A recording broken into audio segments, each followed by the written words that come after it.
Hello, everyone, and welcome to our OR core session. OR stands for Outreach, Recruitment and Engagement core. We are extremely excited to welcome you into the session as part of our NACC 2021 Fall ADRC Meeting. But without further ado, I would love to welcome to the virtual stage Dr. Crystal Glover, a PhD, OR core leader and steering committee chair out of Rush ADRC. And Crystal, take it away. Thank you, Hannah. Okay. All right, can everyone see my slides? Yes, okay. Hi, everyone. Good morning, good afternoon, hello. So good to be here with everyone today. My name is Crystal Glover. I am the chair of the OR Core Steering Committee and also the OR leader at the Rush ADRC.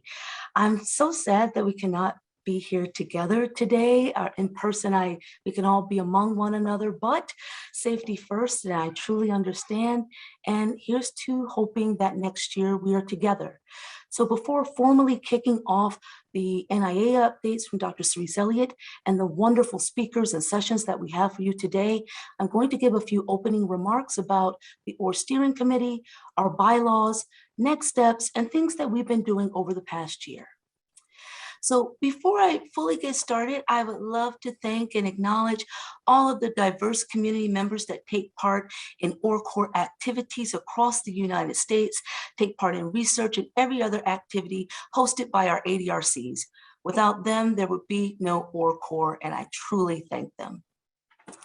And first, I would like to say welcome to the two new ADRCs, one in South Texas and one at Duke and University of North Carolina.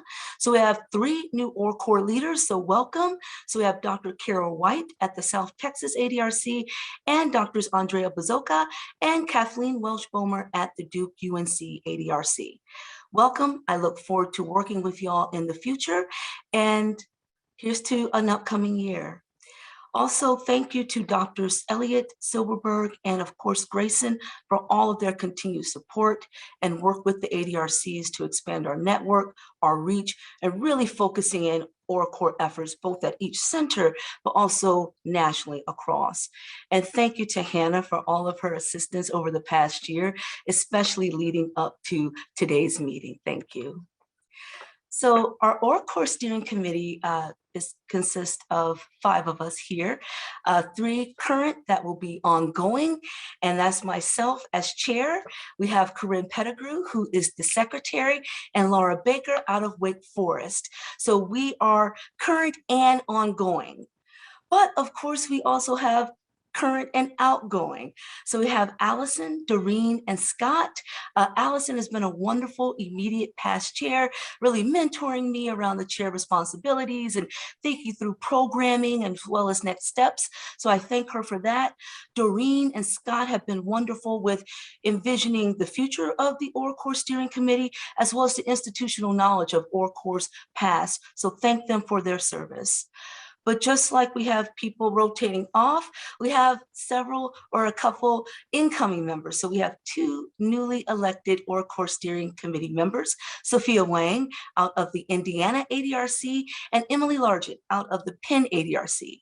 Sophia served as a panelist for one of the webinars earlier this year for the OR core. And Emily, it has been great getting to know you, and I look forward to working with you both more the upcoming year. So just to orient everyone on the OR steering committee, who we are, our bylaws and such, and our big purpose is, of course, to organize this meeting, have a great array of diverse speakers and topics and those that are important across all OR cores. But it's really to provide and promote material and different educational programming that's relevant across all OR cores and big topics in the field overall. Also, something that we're homing in on, especially going forward, is identifying challenges to the collective OR core. So things that we have in common that we're facing, such as what we've done this past year with COVID-19 and diverse outreach, is to say, what are the challenges? But also, how can we strategize, find solutions, and implement and share this information together? So some of the logistics or updates to our bylaws is that our steering committee members serve 3-year terms. The big change has been that these terms can be extended with the approval of our current committee members.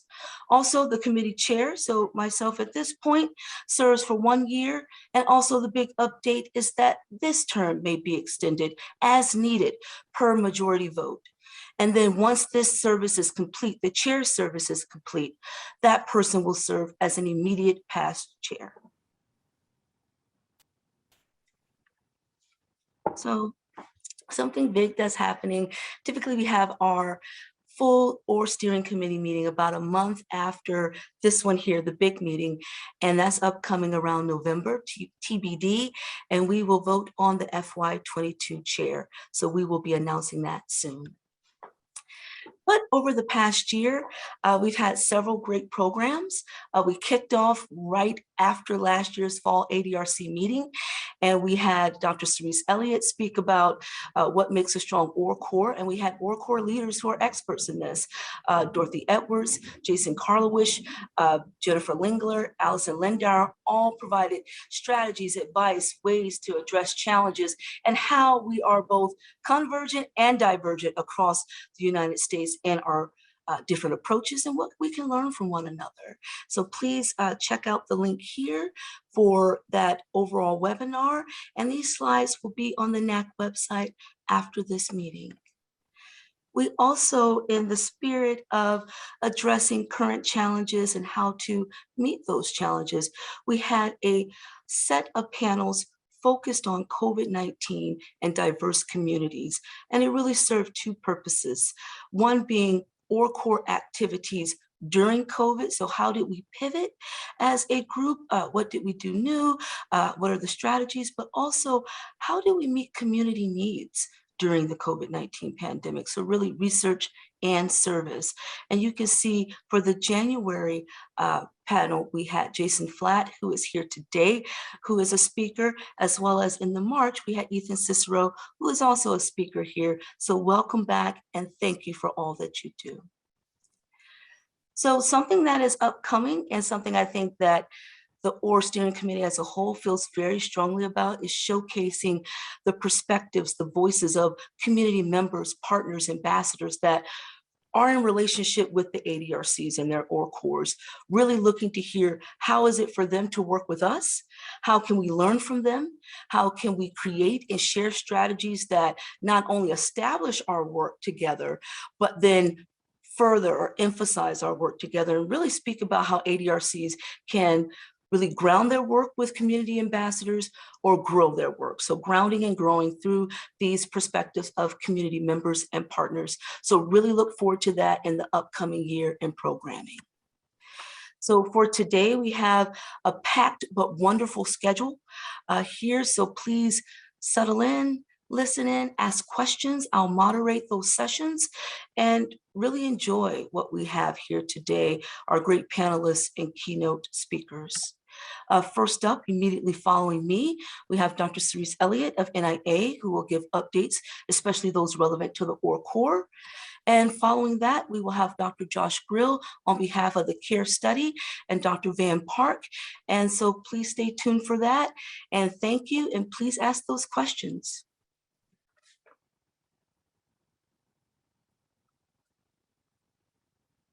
Cerise, I believe it is for you now.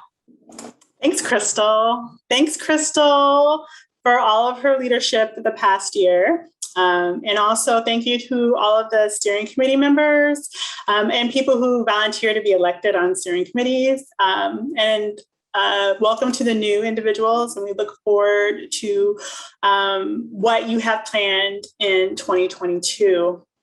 I also want to thank Crystal for starting the meeting, reminding OR core leaders that the OR core serves, their primary purpose is to be the liaison between the center and community members, and that the community members are the important members of your efforts. And I'm also here to say that, NIA wants a effort and increase our influence in the recruitment of diverse participants for clinical research. And we provide strategies and tools to make that happen. And we are working internally to make changes for our systems to work.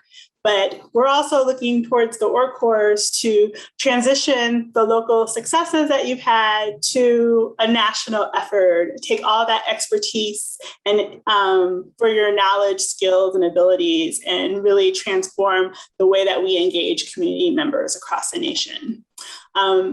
I had 3 goals that I mentioned last year, and I have the same goals for this year for the steering committee to consider. And I think that which each iterations of when we meet, I believe that everyone is working towards them, which is to, work on kind of the ORCOR recommendations that were established in 2017, produce some collective engagement, transferring that local success knowledge into a collective engagement model of some sort to transform some sort of national effort into recruitment and retention of participants into AD research.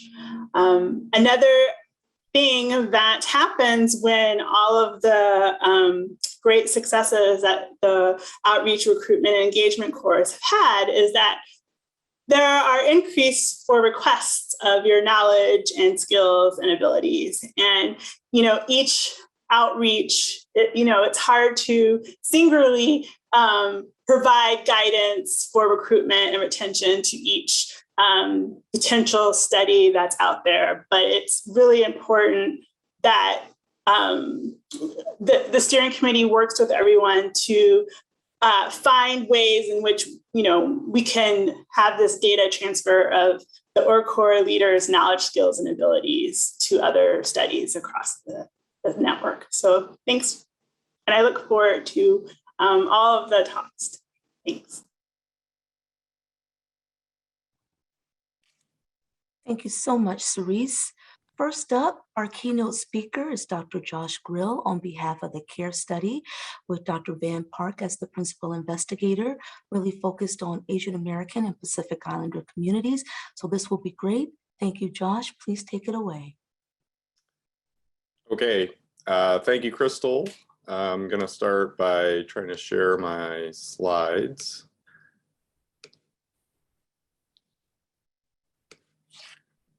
So hopefully my slides are visible and in the proper mode, and maybe Crystal or Cerise can unmute and tell me to fix them. Looks good. Thank you very much.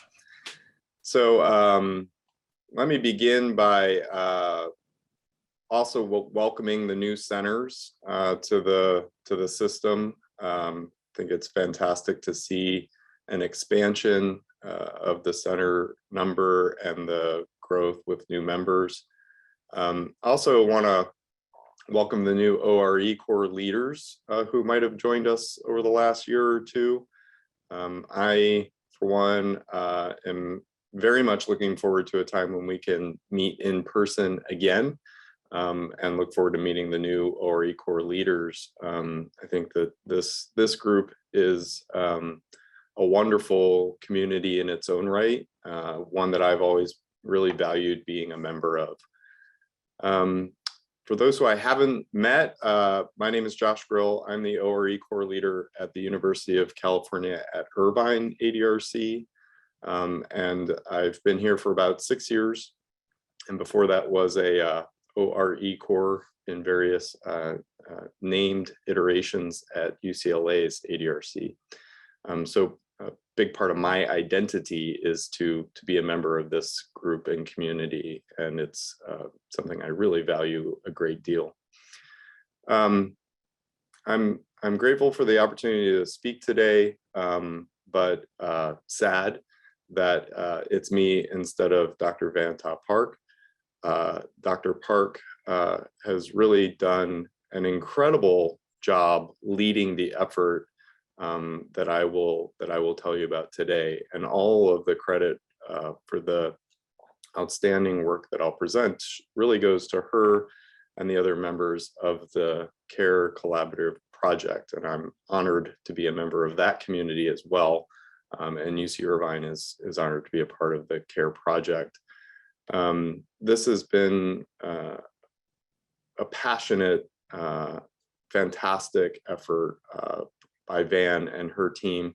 And I want to acknowledge her team as well. They've made my job very easy today by preparing slides and making it seamless for me to step in and present on her behalf. But she really has been an outstanding leader, and I want to acknowledge that leadership. CARE, or the collaborative AAPI, Asian American Pacific Islander approach to research and education, is an R24 funded project. And for those who aren't aware of the R24s, I would really encourage our group to seek out information about the various R24s. So you'll hear about at least one today, perhaps more. And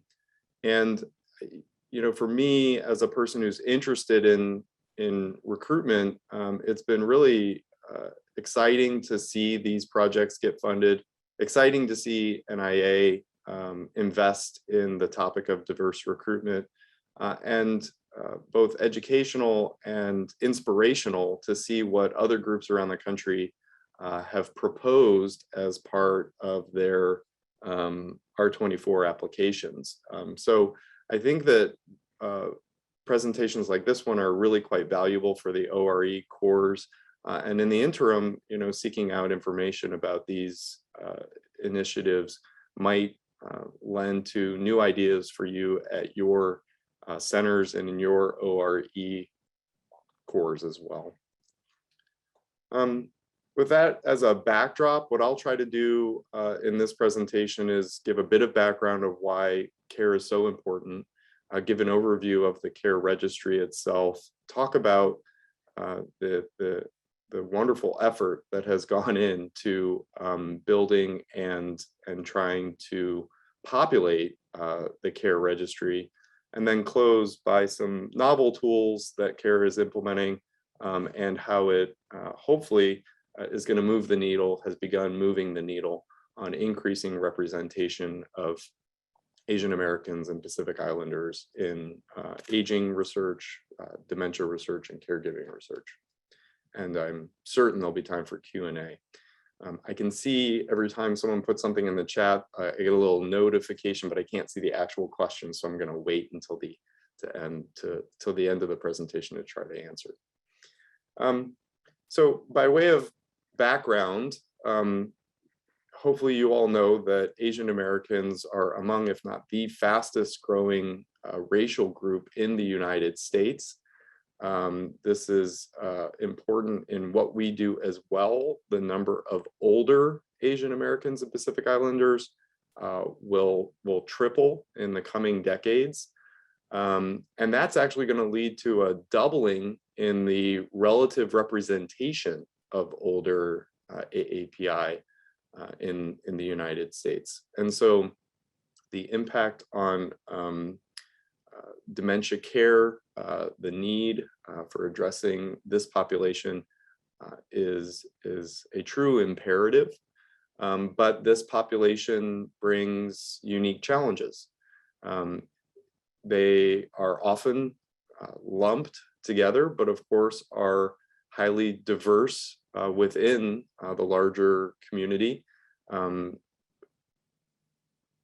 Tremendous number of languages, dialects, cultures, unique stigmas towards dementia diagnosis and caregiving in these groups, all of which is largely understudied in our field. And so exploring these things, understanding these things in a more thorough, in a more culturally sensitive way is a key area of importance for our field. And the image on the right illustrates one of the main challenges, which is that among our AAPI communities, we know that immigration status is frequent and language capacity may be a barrier to participating in our studies in particular, which of course often involve cognitive testing and the like. I made mention of this, but AAPI are largely underrepresented in our science. There are very few grants that aim to understand health issues in AAPI specifically. And you can see that even in the NACC system, a relatively small percentage of participants come from AAPI communities. This limits our ability to interrogate our data, to understand unique biological, clinical, or social factors as it relates to aging and cognitive impairment in AAPI patients, families, and communities more broadly. And these are things that can be overcome. Our group is a group that puts energy and effort and passion into overcoming the barriers that exist. And CARE is an effort to try to make it as easy as possible for investigators to do a better job at being inclusive of AAPI in research and giving AAPI communities a voice in our work. So CARE really is trying to reset the standard to say that AAPI are important members of our older communities and need to be included in our research for our research to be truly representative and generalizable. The audacious, and I mean it in a good way, the audacious goal of CARE is to enroll 10,000 older Asian Americans and Pacific Islanders into a recruitment registry. This registry will be made broadly available so that people can put effort into increasing the diversity of their samples and the inclusivity of this community in their studies. All the while, and I'll tell you about this, CARE is engaging in the science of recruitment to better understand the barriers and the optimal means to overcome barriers to including AAPI individuals in our research. And as I noted, this project, for which we are very grateful, is funded by one of these innovative R24 awards through the National Institute on Aging. So what is the CARE registry? CARE is very much a collaborative effort, as outlined on this illustration. Dr. Park is at University of California, San Francisco, very much leading the effort, but it involves UC Irvine, the logo at the bottom, UC Davis, and two key community partners, the International Children's Assistance Network, which focuses very much on the Vietnamese community, and NAPCA, the National Asian Pacific Center on Aging, which is as indicated, a national organization, has been doing tremendous work amid COVID and the Stop Asian Hate movement. These represent key leaders and sites, if you will, for the CARE registry project. But the collaboration is far more extensive than this.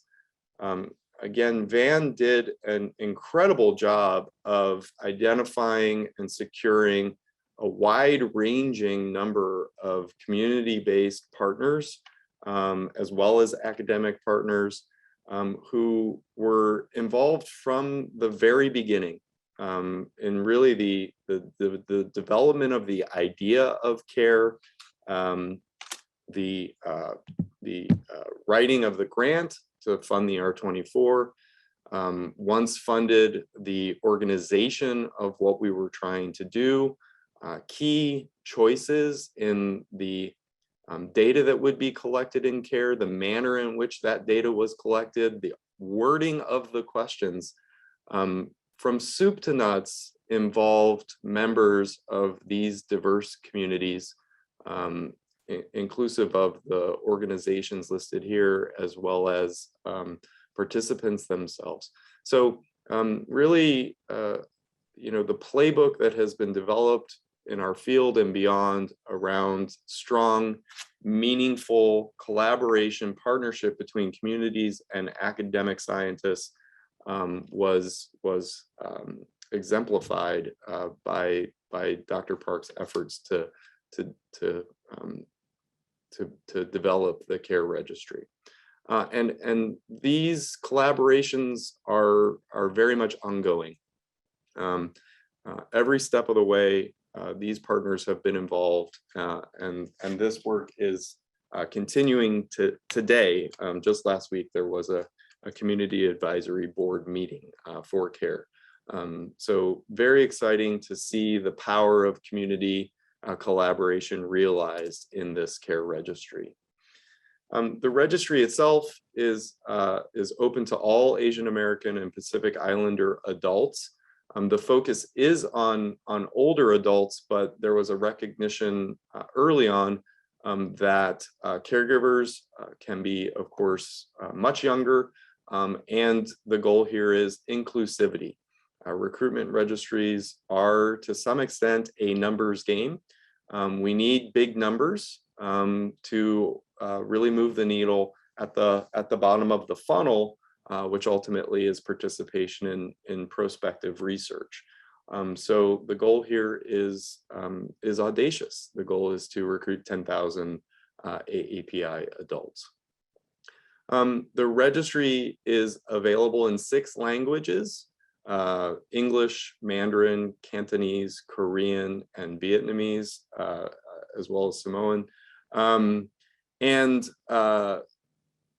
Again, the effort to do this the right way really can't be understated.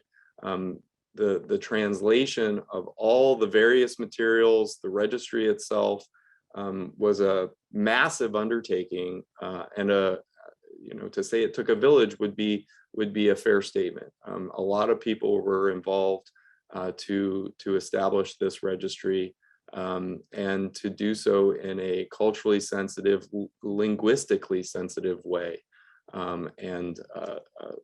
This is really paying dividends. As a sign of respect and recognition of the contribution that individuals make when they enroll in this registry, participants in the care registry receive a $10 gift card for completing their enrollment survey. But again, the main goal here is to create a population that can then be recruited into additional prospective studies. The website for the registry is at the bottom right of the slide. I would encourage you to take a look. The website itself is a gateway to enrollment, but it's also a fantastic resource for community members. There are inspirational stories that I'll tell you about later in the talk, and it's a living, breathing bridge between the academic investigators involved in care and the community at large. The initial goal of care was focused in California, but we've already seen that the enrollment and utility of this registry will be much greater than a single state. But of course, California is a very diverse place. It's home to a large number of AAPI community members, and it created a substantial opportunity to build something on a relatively short timeline that could be very impactful. A concerted effort went into deciding exactly how much data could be collected from people who participate in the care registry, and as I mentioned, doing so in a very sensitive way. Each registrant provides demographic information, limited health information, including some information about healthy behaviors, and caregiving status and experiences for those folks who are in fact involved in caregiving.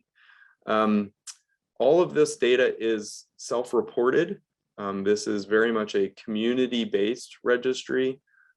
So while individuals provide informed consent when enrolling in the registry, there is no need for HIPAA provision.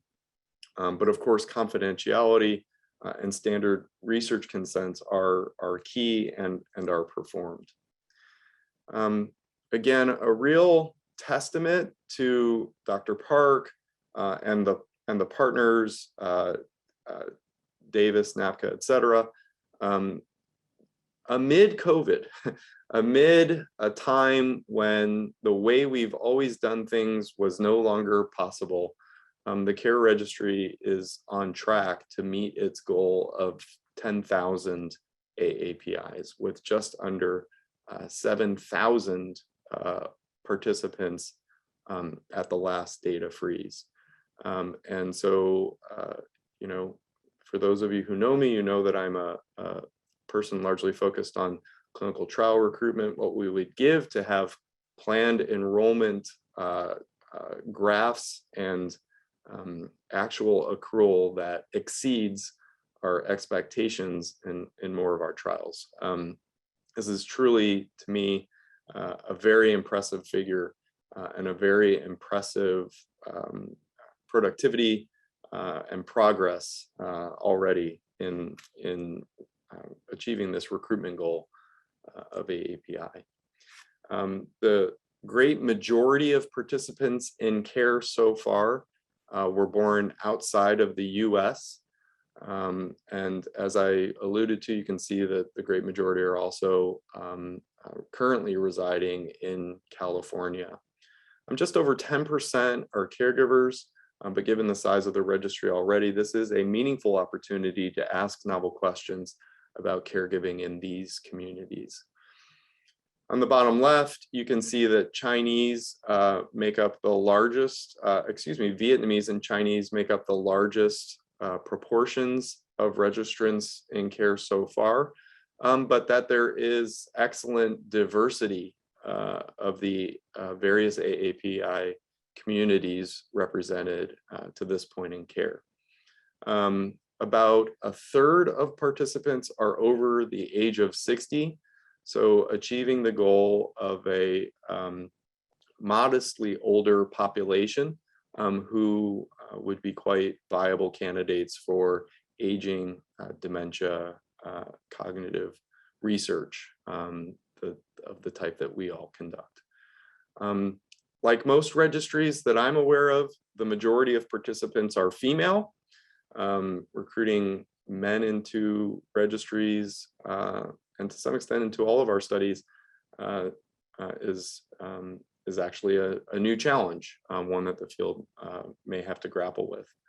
And you can see that the ability to engage people in non-English languages is key, with more than half of individuals enrolled in the registry so far indicating that they are of limited English proficiency.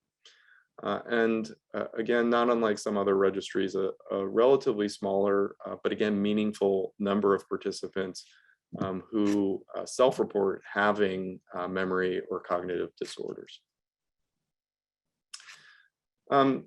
This gives you largely the same information. I'll just leave it up for a minute about CARE registrants stratified by those who self-report cognitive problems and those who self-report being a caregiver for people with Alzheimer's dementia. You can see that the Vietnamese folks make up the majority of individuals self-reporting cognitive problems, whereas Chinese participants are the mode when it comes to caregivers. Now, I mentioned that throughout it all, the CARE team has been engaging in the science of recruitment. The first project that was undertaken across the care network, if you will, was a focus group project to try to understand attitudes towards participating in a recruitment registry among the AAPI communities of interest. 14 focus groups were conducted throughout California, although early on in the conduct of this study, there was a need to transition away from in-person focus groups and toward conducting focus groups on Zoom. Nonetheless, this was a very successful endeavor. 14 focus groups, 8 different communities represented, cultural and ethnic communities represented. You can see that only 4 were done in person and 10 via Zoom, for a total sample size of 103 participants. The results have been published in Alzheimer's and Dementia Translational Research and Clinical Interventions, but just a couple of key findings from this study. Every focus group indicated that cultural sensitivity was absolutely essential to efforts to recruit AAPI and specific AAPI communities into registries. Like what others have taught us before, including individuals who are involved in care, like Dolores Gallagher Thompson and Ladson Hinton and others. The focus groups told us that researchers who speak the language of the community they're trying to recruit are capable of overcoming key barriers and gaining trust that facilitates enrollment in registries. And that one of the key messages to deliver to communities to try to motivate and spur enrollment in registries is that of increasing representation, giving your community a voice in the science that aims to change the way we care for older people, diagnose disease, treat disease, etc. That said, there was some interesting variability specific to subgroups of the AAPI community when it came to explicit motivational messaging that might be impactful. So some consistencies that should drive many of our approaches, but unique messages as well that reiterate the need to know the community you're trying to recruit, to engage them, to learn from them in order to instruct best practices. I mentioned the focus groups have now been published. Work is ongoing to analyze and publish data from a second Science of Recruitment project within the care construct. This was a discrete choice experiment to understand on the individual level how participants value unique aspects of recruitment approaches. You get an idea from the illustration on the right of what a study like this looks like. An individual is working through vignettes describing various means of efforting to outreach and encourage participation among AAPI communities. Individuals go through a series of these choices and select which one would be most impactful for them, which one they would be most likely to respond to.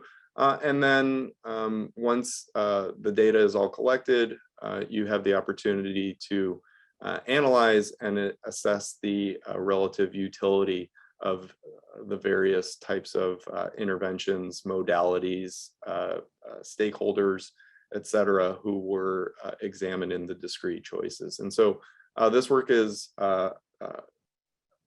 being analyzed now, and I think will produce a second extremely important set of results from the care group on the science of recruitment. And again, like everything I've told you about so far, this was done with a strong partnership with the community and an effort to engage the diversity represented among AAPIs.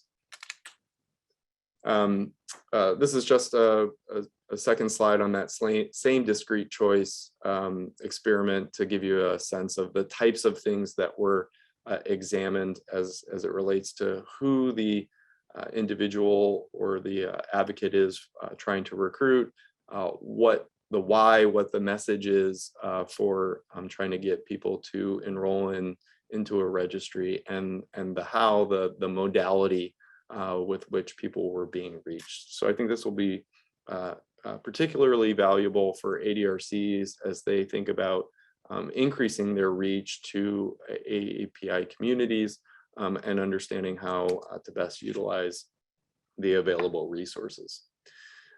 So again, the CARE collaboration has been extremely active from the beginning, since the registry was built, in trying to engage large communities and increase awareness and bring new levels of participation from AAPI in the CARE registry. Obviously, the website is a key, although people can enroll through more traditional approaches, including paper forms or telephone.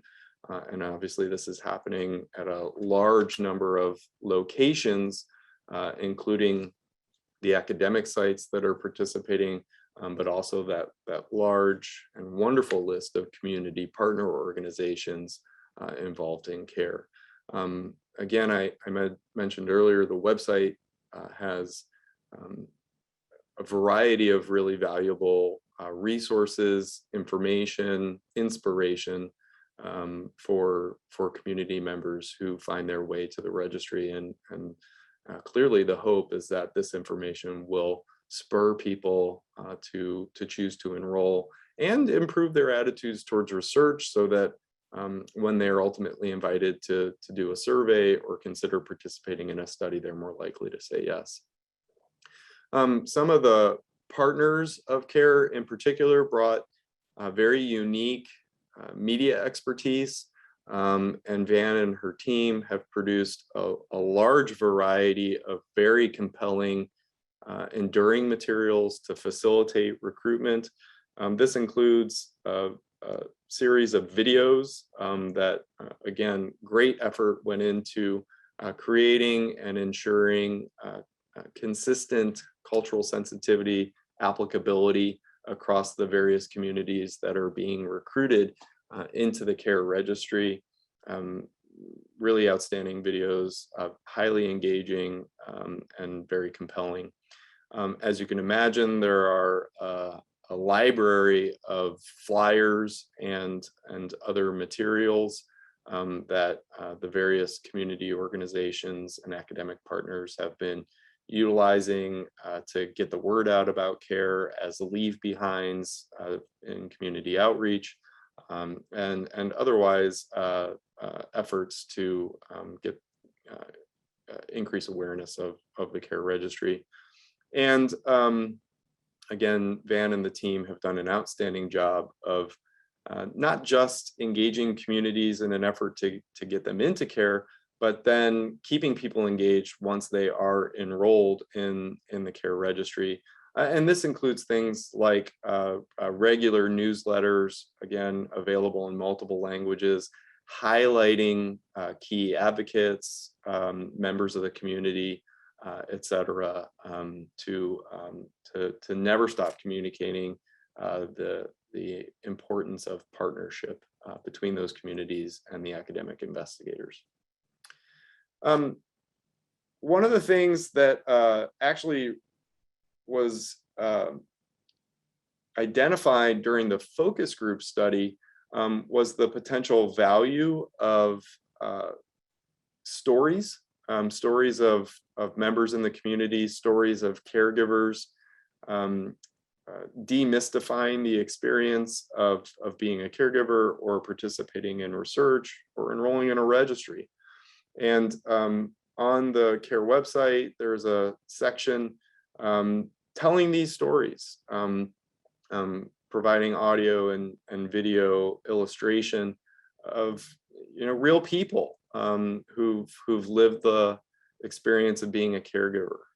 And you can see here that there's been careful attention to being inclusive here as well, with caregivers and examples from various communities, Vietnamese, Asian Indian, Filipino, Chinese, etc. So a really powerful and wonderful resource that's been established that community advocates can use in their education, can use in their own outreach, and can help people who visit the website or attend an event see others like them, something that we think is valuable to lowering barriers, gaining trust, and getting people to participate. Again, the effort that has gone into using these community partnerships wisely and bringing education and outreach to the community at large to increase awareness of care has been very, very substantial. It's again led by these collaborative members of the team, but it has been extensive and, as you I'm sure expect at this point in the talk, quite multilingual, delivered by experts when possible, experts from the community that's being recruited, or for example, I've given talks that are translated in real time to ensure that people have access to information in a language they are most comfortable with. So fantastic effort. This effort has been innovative as well. I'm reminded of our COVID sessions that that Crystal was talking about earlier today. Some of the sites were really adept at utilizing COVID testing centers to get the word out about care, utilizing vaccine centers to get the word out about care, using listservs for COVID information dissemination to tag on information about care. So there's been strategic effort as well as tremendous roll up your sleeves and get it done effort. I happen to know that our site is slightly delinquent in updating all the talks that we've given. So this is a slight underestimation of the number of talks that have been given. But you can see there have been well over 100 events, probably more in the ballpark of 150 different community outreach efforts throughout California to try to connect with communities. And again, this audience does not need to be told this, but it may take multiple times before a person hears a talk or meets members of a team to decide that they want to actually sign on the dotted line, or in this case, sign on the website. So reaching communities, re-reaching into communities, having people see things through their social media outlets, through in-person talks, through advocates, all of these things may ultimately be key to achieving our enrollment goals. Now, again, the main purpose of developing a registry is to support science and to produce a resource that investigators can use to ask and answer novel questions, or to simply improve the diversity of the sample that's being recruited for a given study. And CARE has already begun to support studies in this way. Investigators who wish to utilize CARE as a source of participants have a straightforward, very clear process that they can adhere to do so.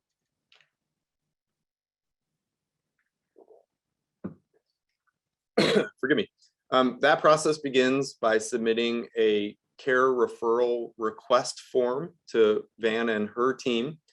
This form will be reviewed by members of the central team, and that includes some of the other co-Is like myself. The form is not meant to be burdensome.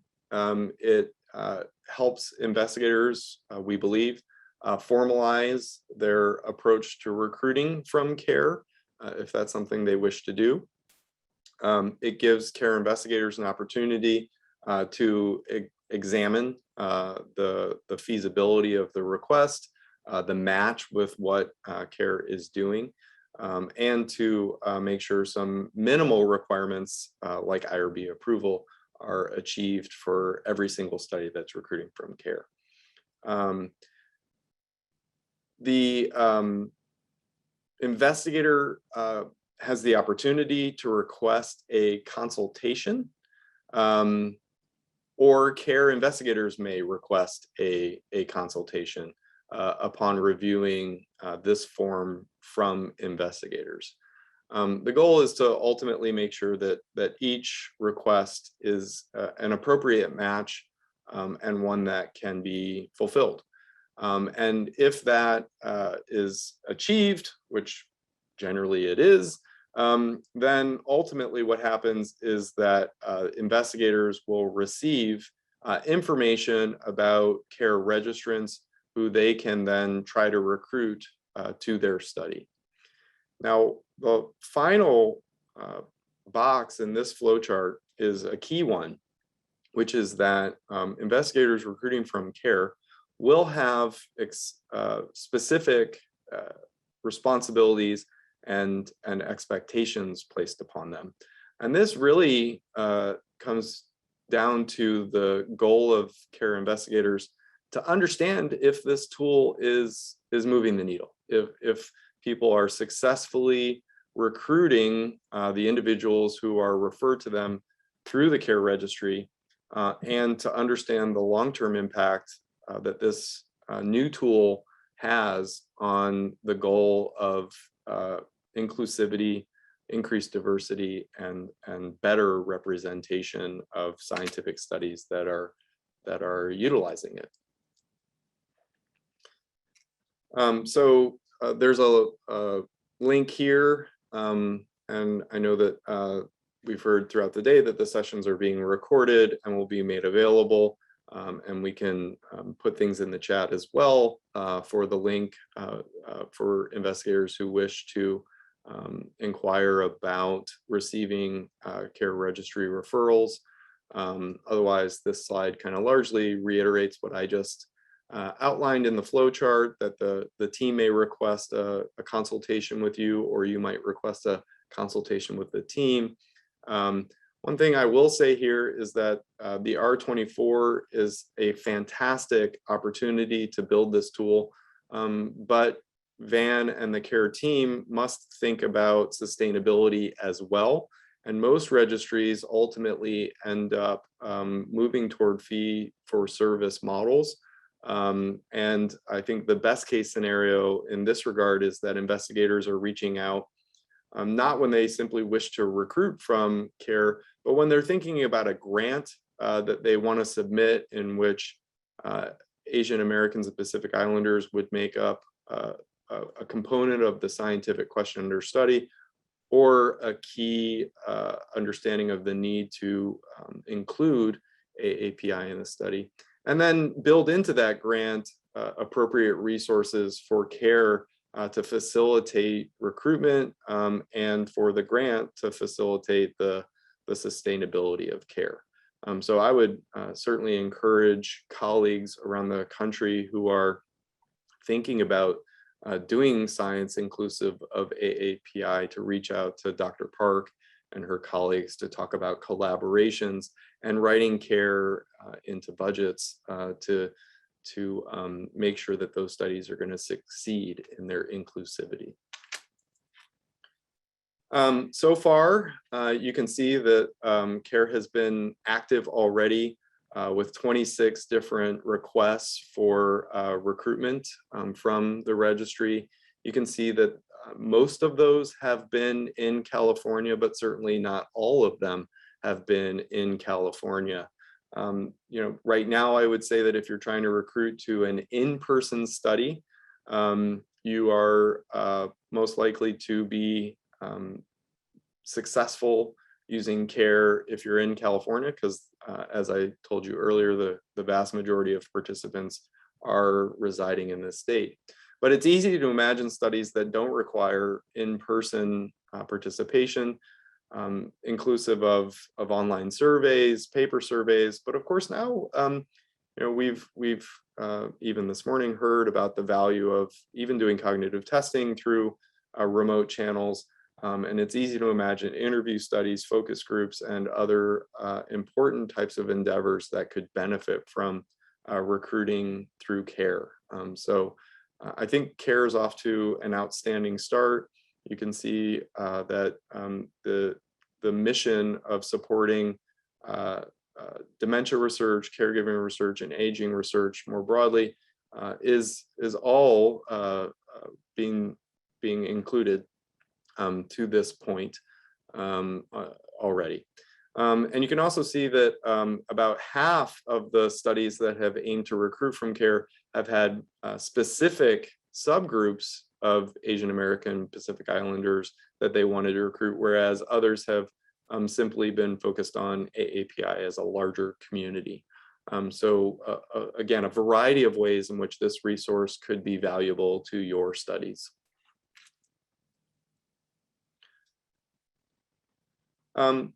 So I'm nearly to the end of the slide set, but one thing that Dr. Park recently initiated, which is well described on the website if you'd like to learn more, but I think it's a novel idea that we all can translate into our own ORE cores, and we've actually done this before in our ORE cores, is this notion of identifying, training, motivating ambassadors. And obviously ambassadors is a word that can mean different things. But for Van and her team, specific program has been leveraging young people as potential ambassadors into these communities. This is a program for recent high school or college graduates who are willing to commit a relatively small number of hours to working closely with the CARE team to try to invigorate their local community to want to have a voice in the science that we are all doing. And I think this is a really novel approach, quite valuable. The students, the young people who participate as ambassadors get a certificate that they can put on their CVs, write about in their personal statements as they think about applying to their next stage of training, and a unique way to really increase the reach of this program and try to use young people to act as a bridge to older adults in their unique communities. So a very exciting, innovative way to increase community partnerships. So, so that concludes my formal presentation. This slide acknowledges the NIA for the amazing support, and I think importantly, the insight, the initiative, the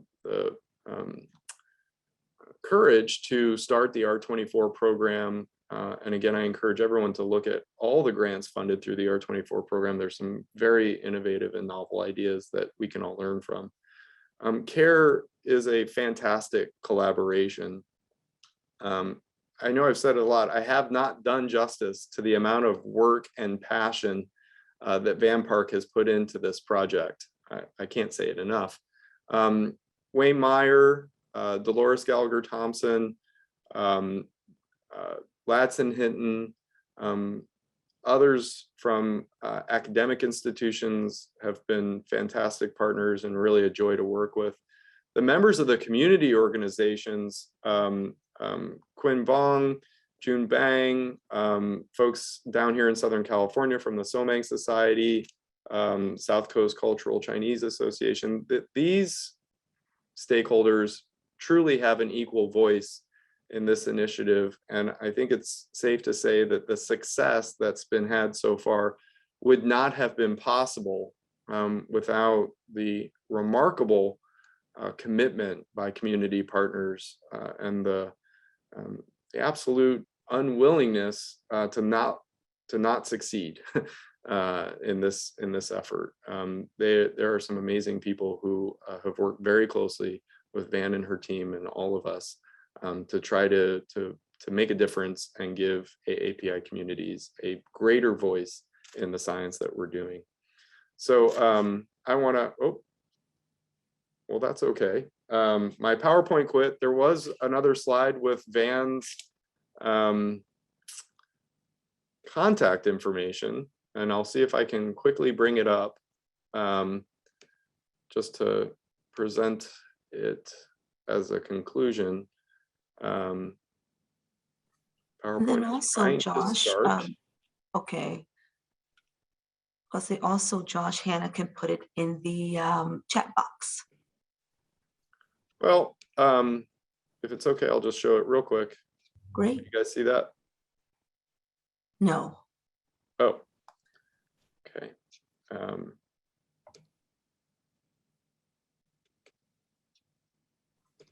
One you last go. try. You know, I know that Van was extremely grateful for the opportunity for CARE to have this platform in this meeting in particular of like-minded people who really are focused on increasing the representation of our science. And obviously, we all are focused on making a difference in the lives of people who are afflicted with late onset adult neurodegenerative diseases and the families that care for them. So I thank everyone for their attention, and I thank Crystal for allowing me to step in. Thank Van for asking me to do so. I know there's lots of questions in the chat, so I'll stop sharing now and say thanks to everyone. Perfect timing, Josh. So we have a lot of great questions, and so I will begin at the top, tee it up, and anything that we do not get to, I kindly ask that Josh attempt to answer those in the Q&A box. So we'll start from the top. Someone asked, can you kindly comment on how we should collect the UDS data for non-English speaking participants, particularly in Asian languages such as Chinese, Vietnamese, and Korean?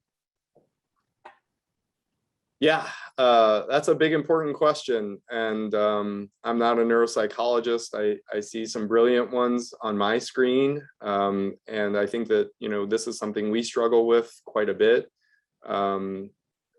We enroll a fair number of Asian Americans in our clinical core, but test them in English.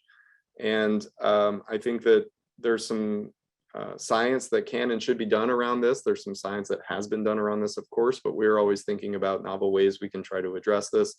There are, of course, cognitive tasks that are more or less reliant on language skills.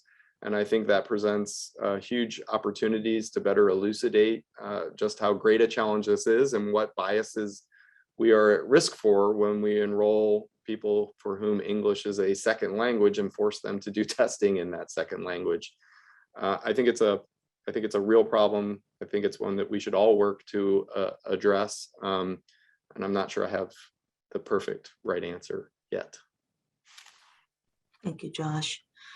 A follow-up to that question is there an interest in capturing the language background or characteristics of these participants to ensure that we are administering cognitive assessment in their proficient languages? Yeah. So this kind of harkens me back to this morning's presentations about changes to the various forms in the UDS. And I think that, depending on the population you're focused on, you may need to think about what local data you collect to permit you to fully interrogate the impact of some of these things in your cohort. Great, thanks, Josh. Also, can you comment on the IRB process for establishing this registry? Oh, sure. So I have to say the IRB is held by UCSF with Dr. Park as PI. UC has a reliant mechanism. So here at UCI, we were able to rely on the UCSF IRB for our role in performing the care registry study activities, including doing the focus groups, the discrete choice experiments, and of course recruiting to the registry itself.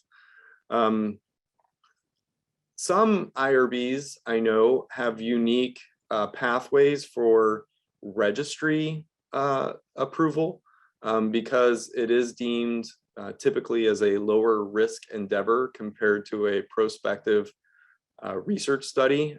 So I think that that's worth investigating at your institution. If there's a abbreviated or less burdensome path to achieving IRB approval for a registry, you would certainly want to take advantage of that if it makes sense. Of course, some registries invoke cognitive testing or even blood draws, and that may limit your opportunity to use these more streamlined approaches.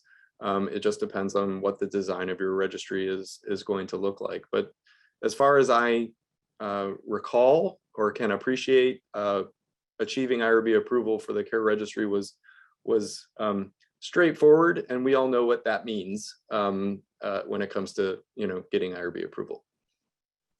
Great. This next question, I'm really interested in the answer as well. So it's, can you tell us, how did you recruit participants for the focus groups? Did you use a tool for the focus groups? And did you have any challenges with Zoom participation? So I guess it's 3 questions, but it's really around the focus groups. Yeah. So in order, so recruitment to the focus groups was somewhat distinct depending on which group was being recruited and who was conducting the focus group. Some of these were done in community-based organizations where they could just put up a sign, at the front desk and recruit that way. For the ones we did, we went to our community advisory board and shared that we were going to be doing this and asked for their help. There was an effort to ensure that the groups were somewhat diverse. They were older, of course, but and I had, I think there were data in the slides about the mean age of the various groups. And this is now published, so it's in the paper as well. But you can see that the groups did put effort. We did put effort into trying to have a broad participation within each community that was recruited to do the focus groups themselves. Dr. Park and her team trained all of the facilitators of the focus groups to ensure rigor and consistency in the way that the groups were conducted and led. Moving from in-person to Zoom, it has its challenges. I think we've all experienced those. Some of the groups were really pretty straightforward and smooth. Others, we had folks who were trying to log into a Zoom on their phone and that took a lot of hand-holding. But I think in the end, we would do practice runs with everybody who agreed to be in the focus group to try to minimize the impact of those technological challenges on the day of the group itself. Of course, it makes recording the sessions very easy to do them in Zoom, which is one benefit. And I think overall, we as a group felt like the data from the Zoom focus groups were quite compatible with the data from the in-person focus groups. That's Did great. I get all 3? Yes, I think you did. That was very informative. Thank you. We have another question. Does this registry share or coordinate with TRC PAT or other trial registries? Yeah. As yet, there has not been sharing between CARE and any other registry that I can think of, although I can say we were recruited into CARE from our local consent to contact registry here at UC Irvine. But I think, any investigator who has a registry who wants to try to increase representation of AAPI in that registry could contact BAN, and that's a conversation that can and should be had. My personal feeling on this is that there's very little risk from a person being enrolled in more than one registry. The registries usually have unique aspects of them, but we do have to all think about this when we're recruiting from registries, because we need to educate people who participate in our studies that they shouldn't be in 2 clinical trials at once, for example. Okay. And also, has your team analyzed CARE responders' preferences for outreach methods by sex? So the person asking the question is concerned or thinking that the reason why we do not get more men in registries perhaps may be because we allow the voices of women to potentially override those of men when using the results of these surveys for recruitment strategies. I don't think I'm fairly confident in the focus groups, we didn't, try to analyze for differences in sex, because as everyone knows, the focus groups are kind of about the collaborative discussion and the building upon ideas within a population. The discrete choice experiments are still being analyzed now. And given that the sort of unit of participation is the individual, we will be able to examine whether sex impacts responses in those experiments. In the larger sort of recruitment effort, I think this is a reality for registries as a whole. I think most registries have a very similar skewness. We could ask if it's appropriate or not. I think registries are a big numbers game, so we need to get more men into registries. We need to get more women into registries. But why is it that the distribution is uneven? I don't know that we really have an answer for that. And I could pontificate, but there are more questions, so I'll just move on. Okay, and maybe you can always put any other thoughts in the chat box as well, Josh, okay? All right, and we have a question is, what exactly does registry participation consist of? So what are people being asked to do exactly as part of their registry participation? Yeah, so participation in CARE is really just completing an initial survey that Van would know by heart, but I think it's on the order of 15 minutes. So it's really not a heavy burden. And of course, the real rub then comes with when we invite people to be in studies. And, I think most registries, the proportion of people who are invited to participate in studies who actually then participate is not terribly high, which is also why I think, registries have become a big numbers game. We need large populations. I think the field has an opportunity to try to study this better. How do we engage people once we get them into registries, to educate them, to increase their motivation to participate in a study once they are invited? This is certainly something that I've been interested in for some time, but I think we have a long way to go. And so I think keeping people engaged once they enroll in a registry without making them feel overburdened, and increasing their motivation to participate in prospective studies. There's a lot of room for example, interventional studies to try to change people's willingness or attitudes towards research. You know what, that's a great cue up for the next question. Here we have, there's a lot of mistrust for research in these communities. What steps would help participants to agree for imaging, lumbar puncture, and blood work for research studies?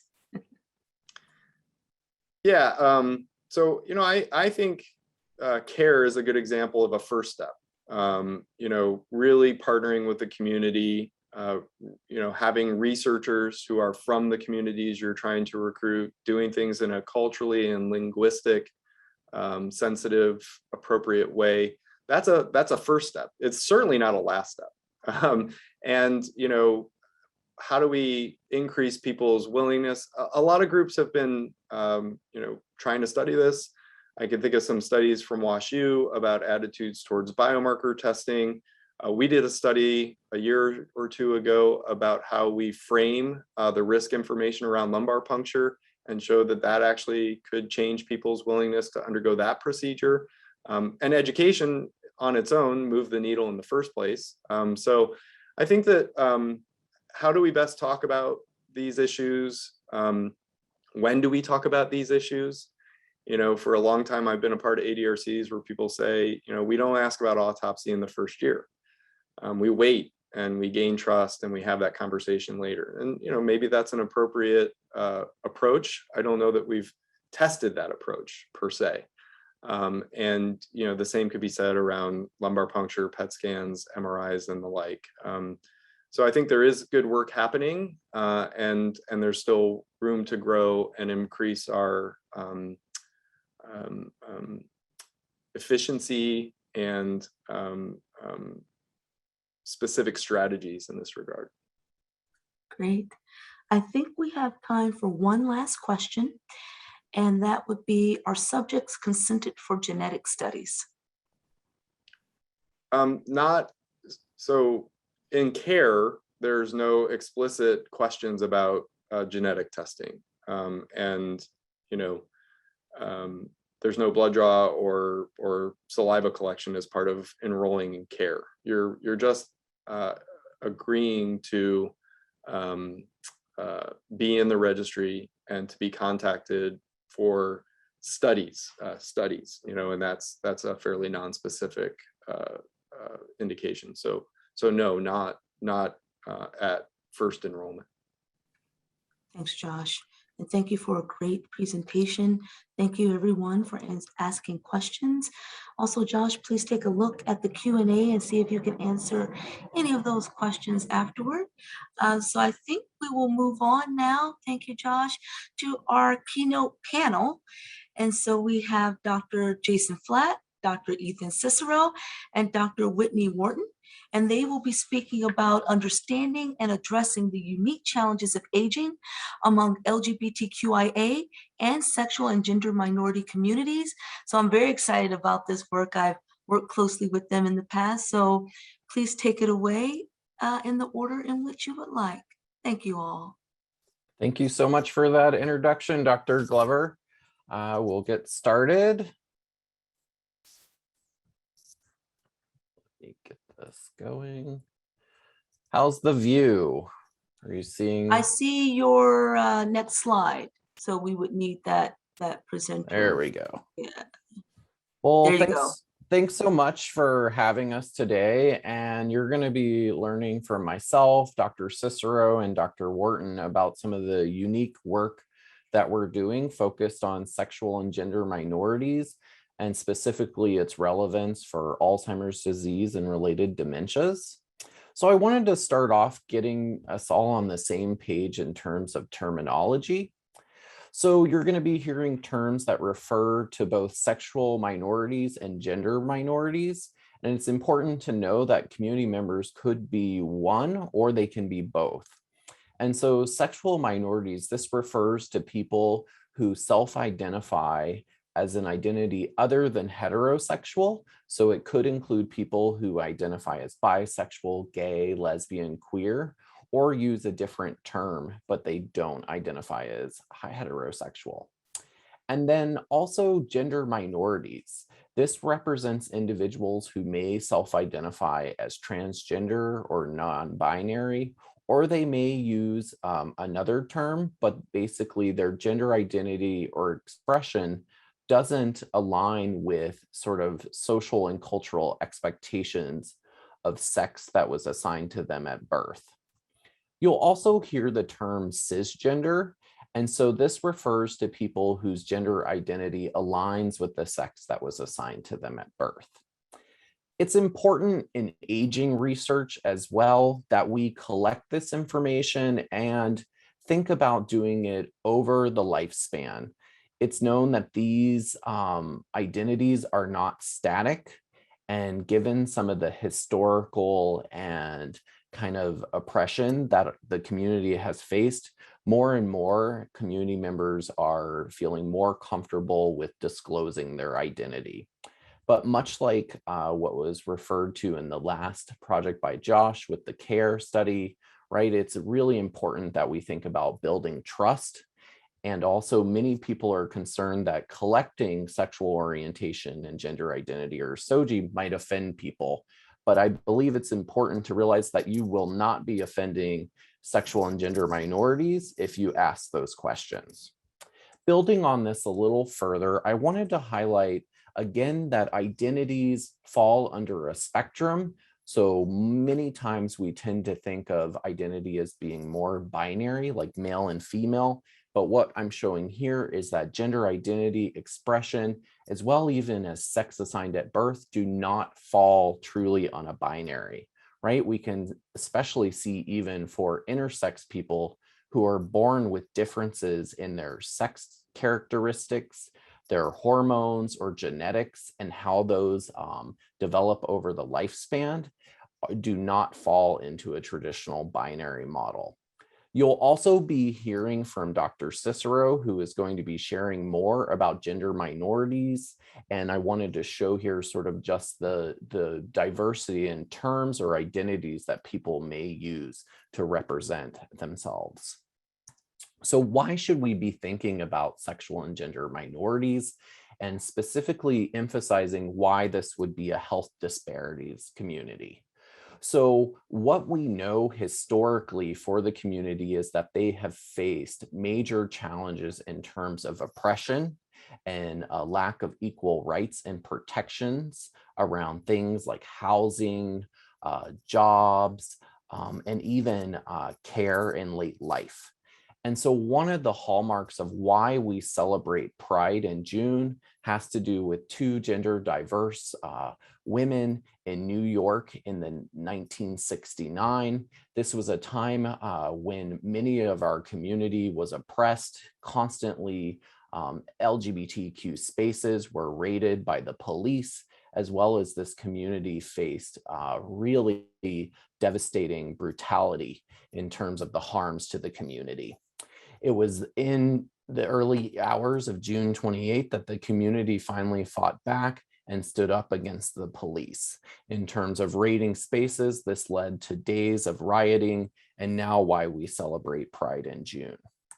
So I wanted to share with you just a very short historical history of sort of the challenges that our community has faced, as well as the progress in terms of rights. So we can see here, just highlighting some of the unique history, the riots in New York City. This was also happening around the same time in places like San Francisco at the Compton Cafeteria Street riots, as well in Los Angeles. We also, prior to this, know that many LGBTQ people were fearful. We had, for instance, challenges with the McCarthy era where they were systematically searching for LGBTQ people in the government and terminating them because they believed they were communists. This was also major challenges around rights for same-sex couples. We didn't even see that legal recognition in all 50 states didn't even come about until 2015. So it's important that you think about this context when we're working with our LGBTQ elders or sexual and gender minorities. And so research has demonstrated that this community faces unique health disparities, right? We know, for instance, mental health is a major concern for this community. When we think about those that may be living with dementia, some of the unique concerns really have to do with people aging alone.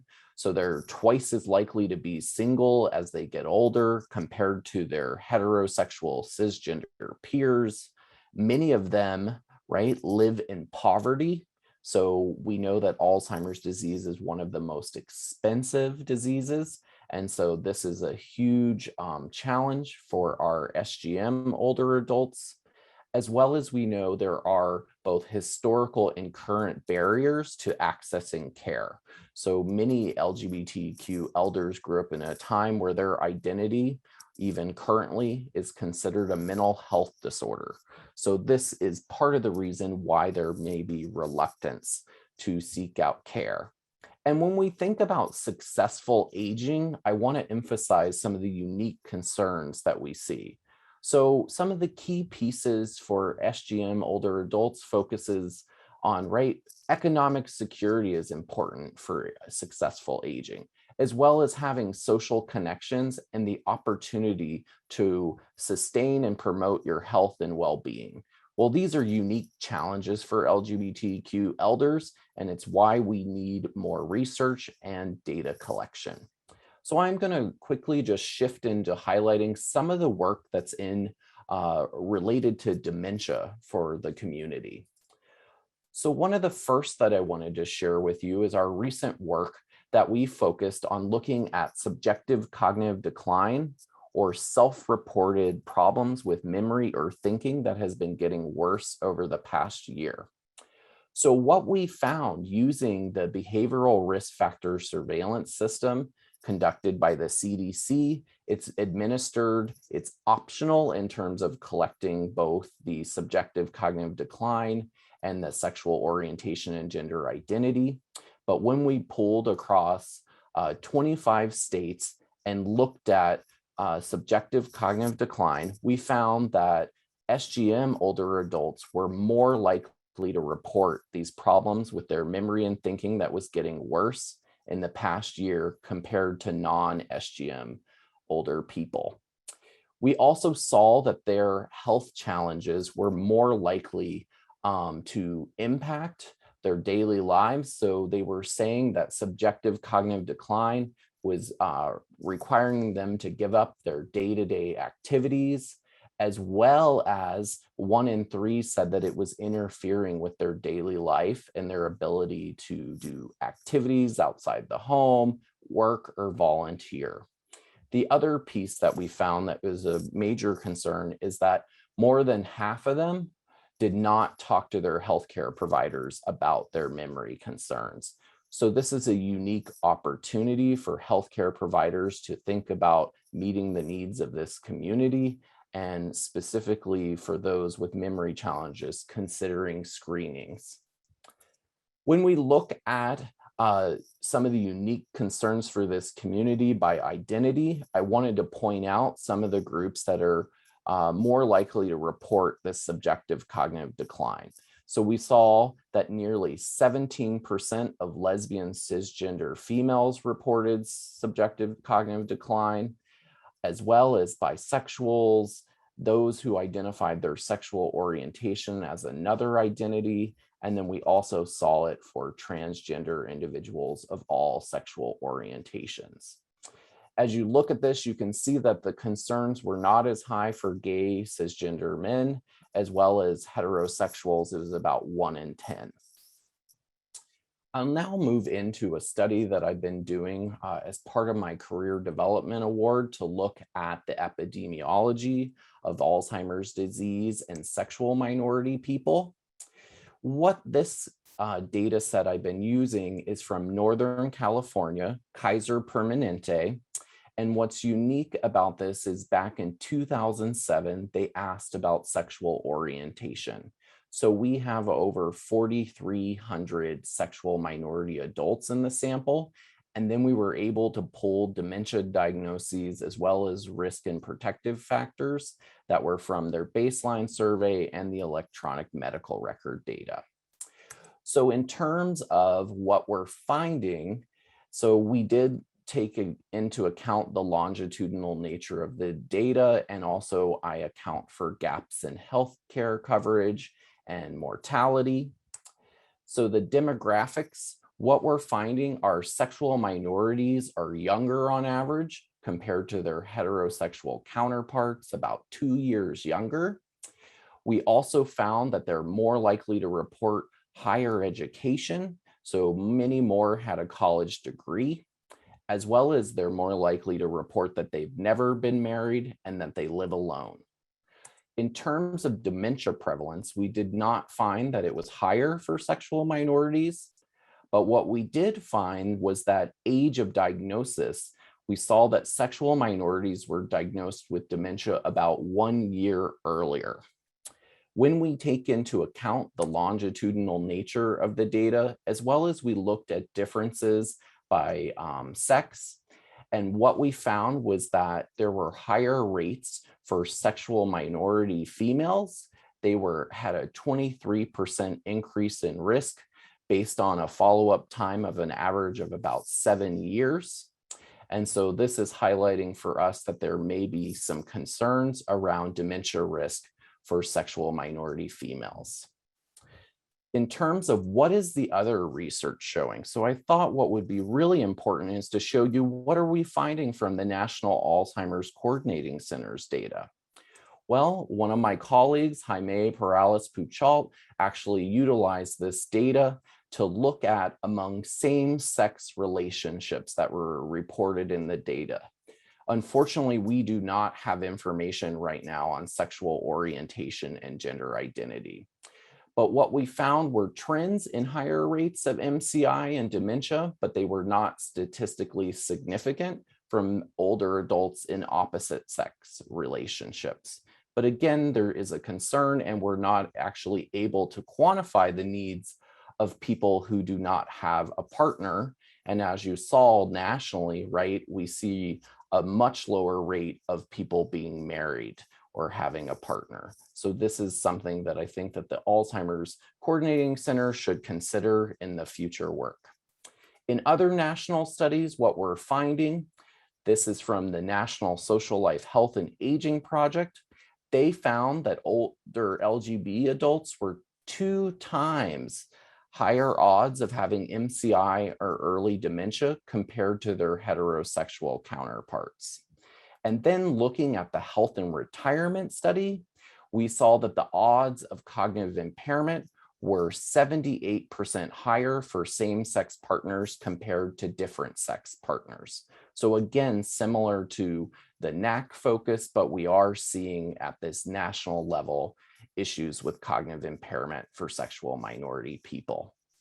So I want to conclude with just a few areas. And again, my colleagues are going to really emphasize some additional areas that I have not. But what we're finding is a similar or higher risk of dementia and cognitive impairment among SGM populations. There's a need for greater data collection.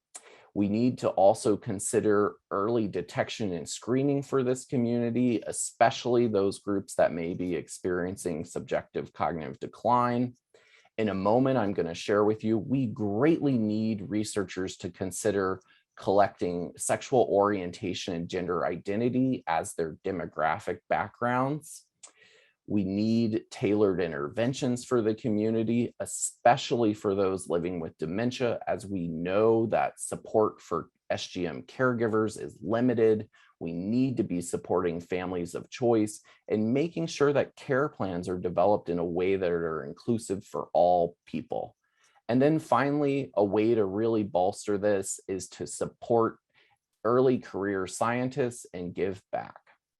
So here I highlight the sexual orientation and gender identity questions, specifically in our paper that's published in the journals of gerontology.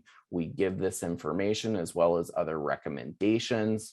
Dr. Cicero will provide you some guidance on doing the 2-step method in his presentation. Finally, I just wanted to highlight a resource to consider. This great report comes out of SAGE and the Alzheimer's Association, highlighting unique concerns for our community.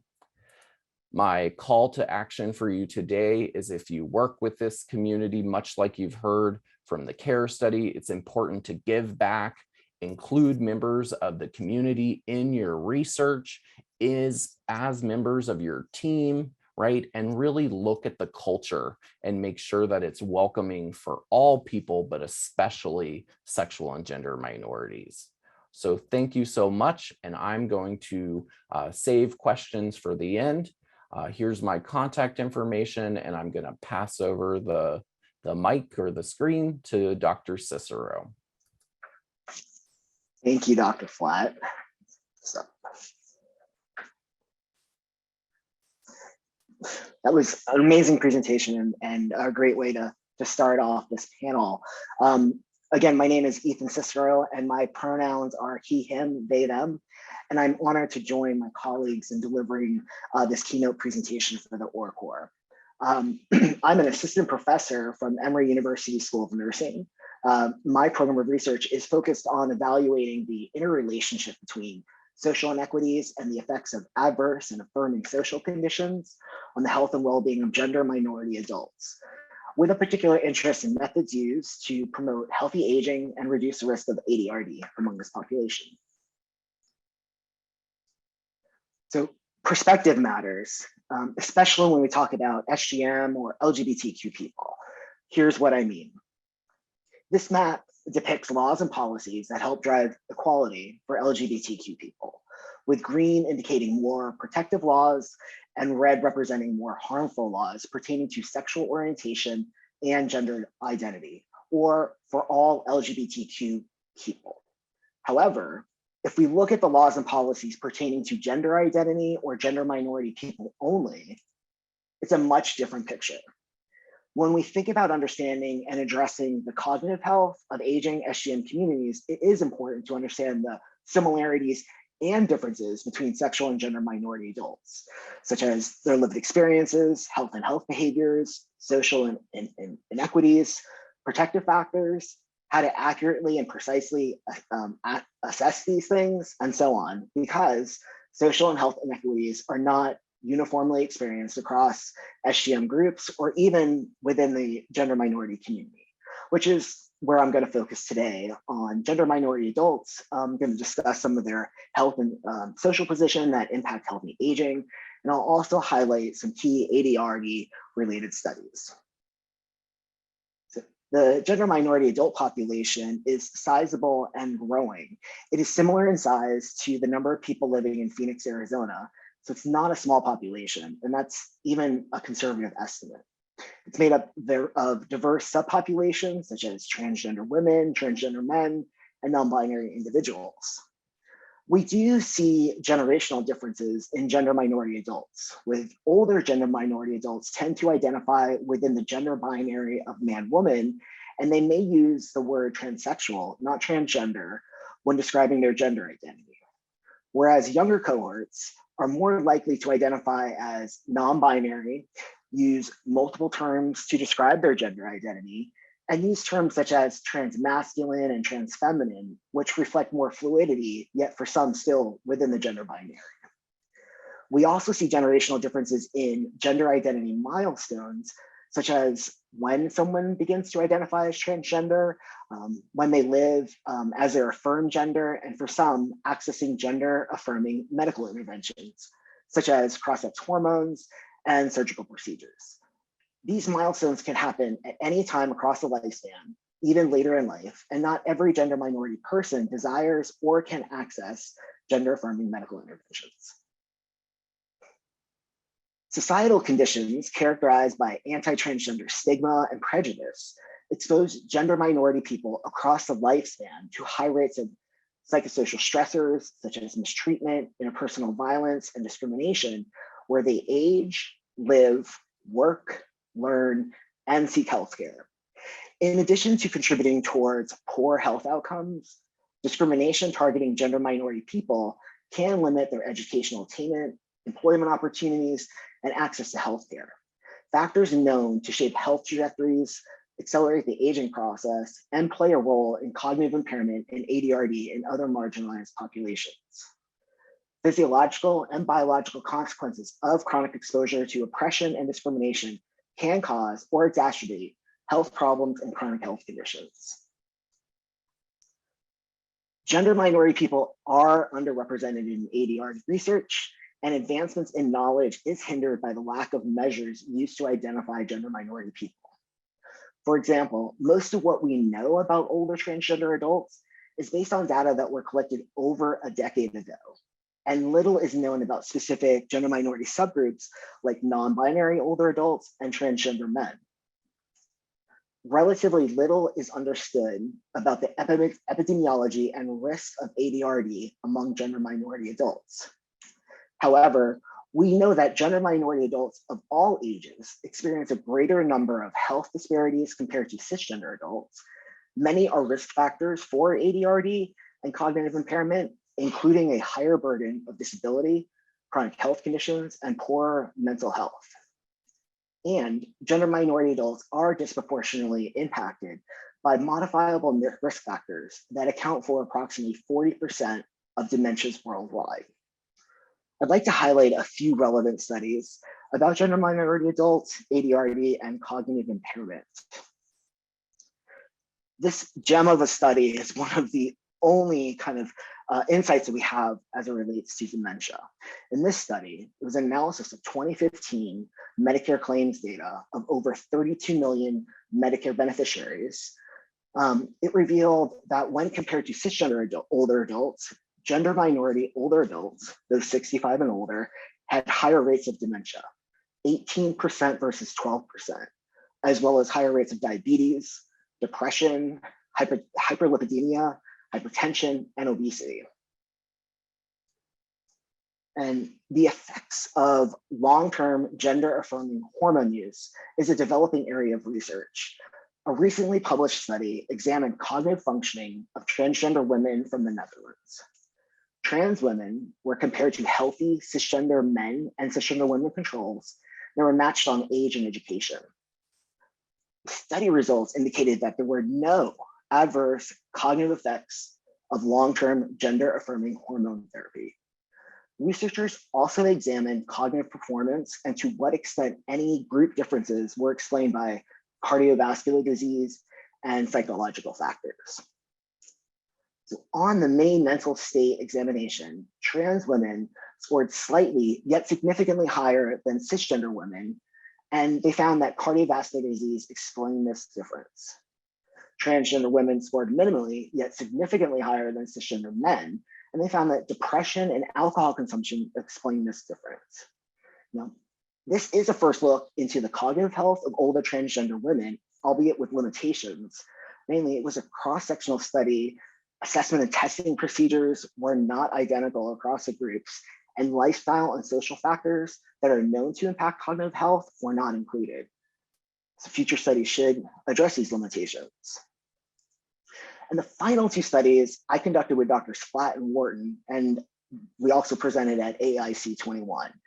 This is building on somewhat what Dr. Flatt talked about, but for both studies, we explored subjective cognitive decline and associated self-care and social limitations for adults ages 45 and older, using data from the CDC's 2015 through 2019 Behavior Risk Factor Surveillance, or BRFIS studies.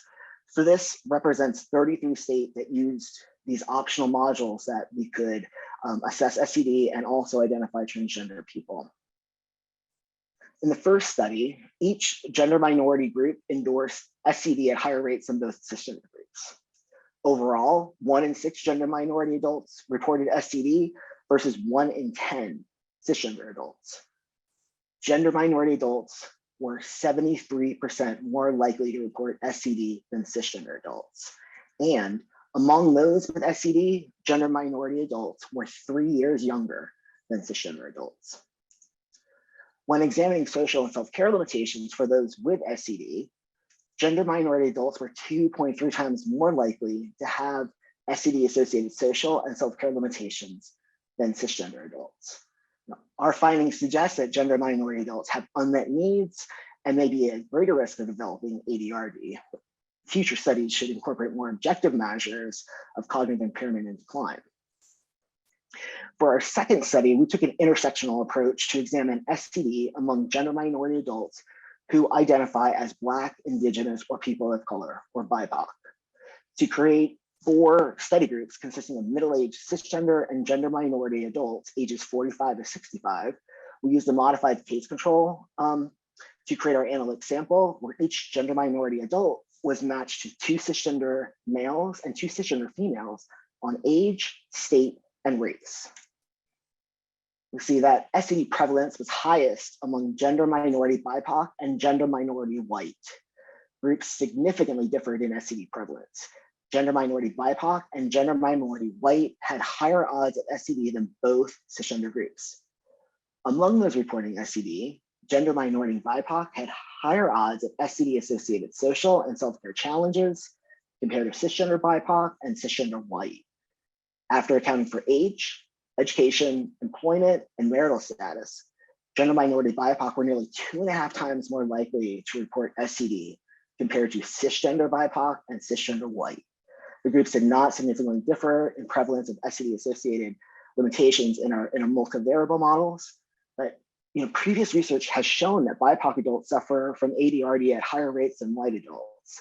When considering the intersection of gender minority status and identifying as BIPOC, we found that STD prevalence was highest among gender minority BIPOC, and they had higher odds of STD when compared to cisgender BIPOC. Some considerations for working with gender minority adults. It is important to remember that not every gender minority adult desires or can access gender-affirming hormones. For those that do, their age at initiation varies, so does the dosing. And when we think about the pattern that we see in cisgender people from when their sex hormone levels rise and fall, it does not mirror that for gender minority people using cross-sex hormones. So my recommendation would be to assess levels of estradiol, testosterone, and at times progesterone, and use those as continuous variables in your models to account for their influence. I'm suggesting this for all of your study participants, not just those that are gender minority, but for everyone. I know Dr. Flatt mentioned that individuals can be both a sexual and gender minority person. Therefore, we want to use separate questions to assess sexual orientation, gender identity, and sex assigned at birth. This inclusion of these SOGI questions is an important step in the right direction, and we should remember that sexual orientation and gender identity can evolve over the lifespan, so we need to ask this at every wave of data collection or annual exam. So Dr. Flatt mentioned the two-step method, and I'd like to show you how it works. There has been a lot of research around these questions, and it has shown that non-SGM people respond favorably to these measures, including this two-step approach.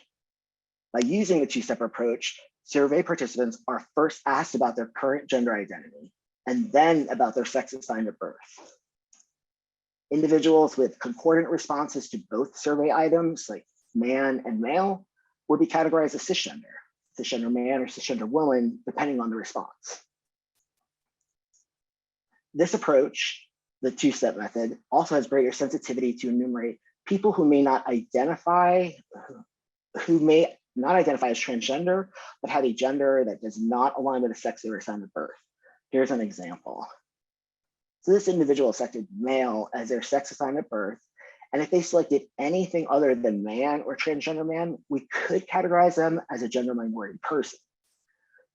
In this example, the individual provided a discordant response where we see male for their sex assigned at birth and then woman for their current gender identity. In our research, we would categorize them as a gender minority person, maybe even more specifically as trans feminine or transgender woman. Again, this is about research. However, it is important to note that when you're speaking with gender minority people, you want to mirror their language that they use to describe themselves. There have been sometimes people have said, cisgender individuals, what do you mean, my current gender identity? I wasn't assigned anything at birth. I'm just a woman. And I usually respond with, we have patients or participants who are assigned one sex at birth and identify as something as a different gender. So we want to ask both questions to make sure that we understand all of our participants, all of our patients, and also so they feel comfortable telling us about their full identity and medical history. What can ADRCs do to help create equity for gender minority adults? Dr. Flatt talked about data collection, and for gender minority individuals, that is severely needed. We cannot identify health disparities until we have the data. So I would say your first step, you want to do an assessment of your center. Are you collecting this data to identify gender minority adults? And I've had some people say, well, we don't see any gender minority adults. If you're not asking, you don't know. It's important to understand. This is recommended by the NIH, Sexual and Gender Minority Research Office, but also think about assessing the remainder of your survey items or any questions on intake forms. Do they assume that all your participants are heterosexual and or cisgender? Are you making assumptions about sex hormones or anatomy because you're using gender or sex as a proxy, or using gender and sex as synonyms? The other thing I would talk about is the composition of your center, your staff, and your research team. Do you have any SGM representation? Because representation matters. I know Dr. Grill talked a lot about this in our first presentation, and I could say this is we mirror a lot of the same sentiment. Want to think about the educational needs for your staff, for all of your staff and researchers. Are you using gender affirming approaches in your communication, thinking about your forms, your education material, your research protocols? Again, it's more than just a question or a cue to add to your demographics. Are you partnering with local community and health organizations that serve gender minority adults? You want to establish and maintain ongoing partnerships with these groups. And community-based and community engaged research. I think it's a critical point. I know Dr. Grill talked a lot about how communities has shaped the resources, has shaped the program, has shaped even recruitment efforts. And this is really important to have people that not only understand the community, but are members of the community and could help navigate some of these nuances. I'd like to toss the baton to Dr. Whitney Wharton, and I look forward to the Q&A session following their presentation.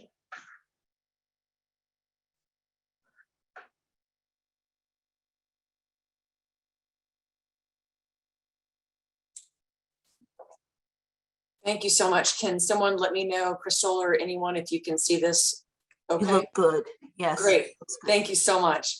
My name is Whitney Wharton. I'm a cognitive neuroscientist and a clinical investigator in Emory School of Nursing. And I'm really happy to be here and talk about some new research that's happening with LGBTQ individuals here at Emory University, and especially talk to all of the ORCORs and the ADRCs and let you know how you might be able to be involved in this endeavor. So thank you so much for having me.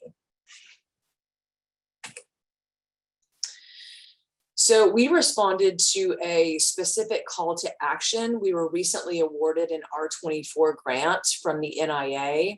And the call to action had to deal with aging disparities related to sexual orientation and gender identity, which has been acknowledged by the NIH, the National Academy of Medicine, and the Alzheimer's Association.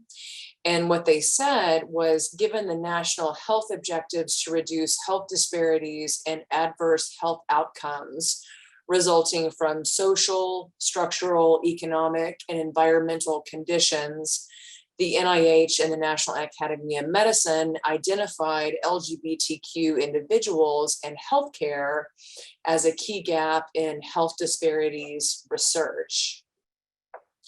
So we were awarded an R24 grant at the beginning of this month in October. The title of our project is Building Community and Research Engagement Among Sexual and Gender Minority Adults at Risk for Alzheimer's Disease and Related Dementias.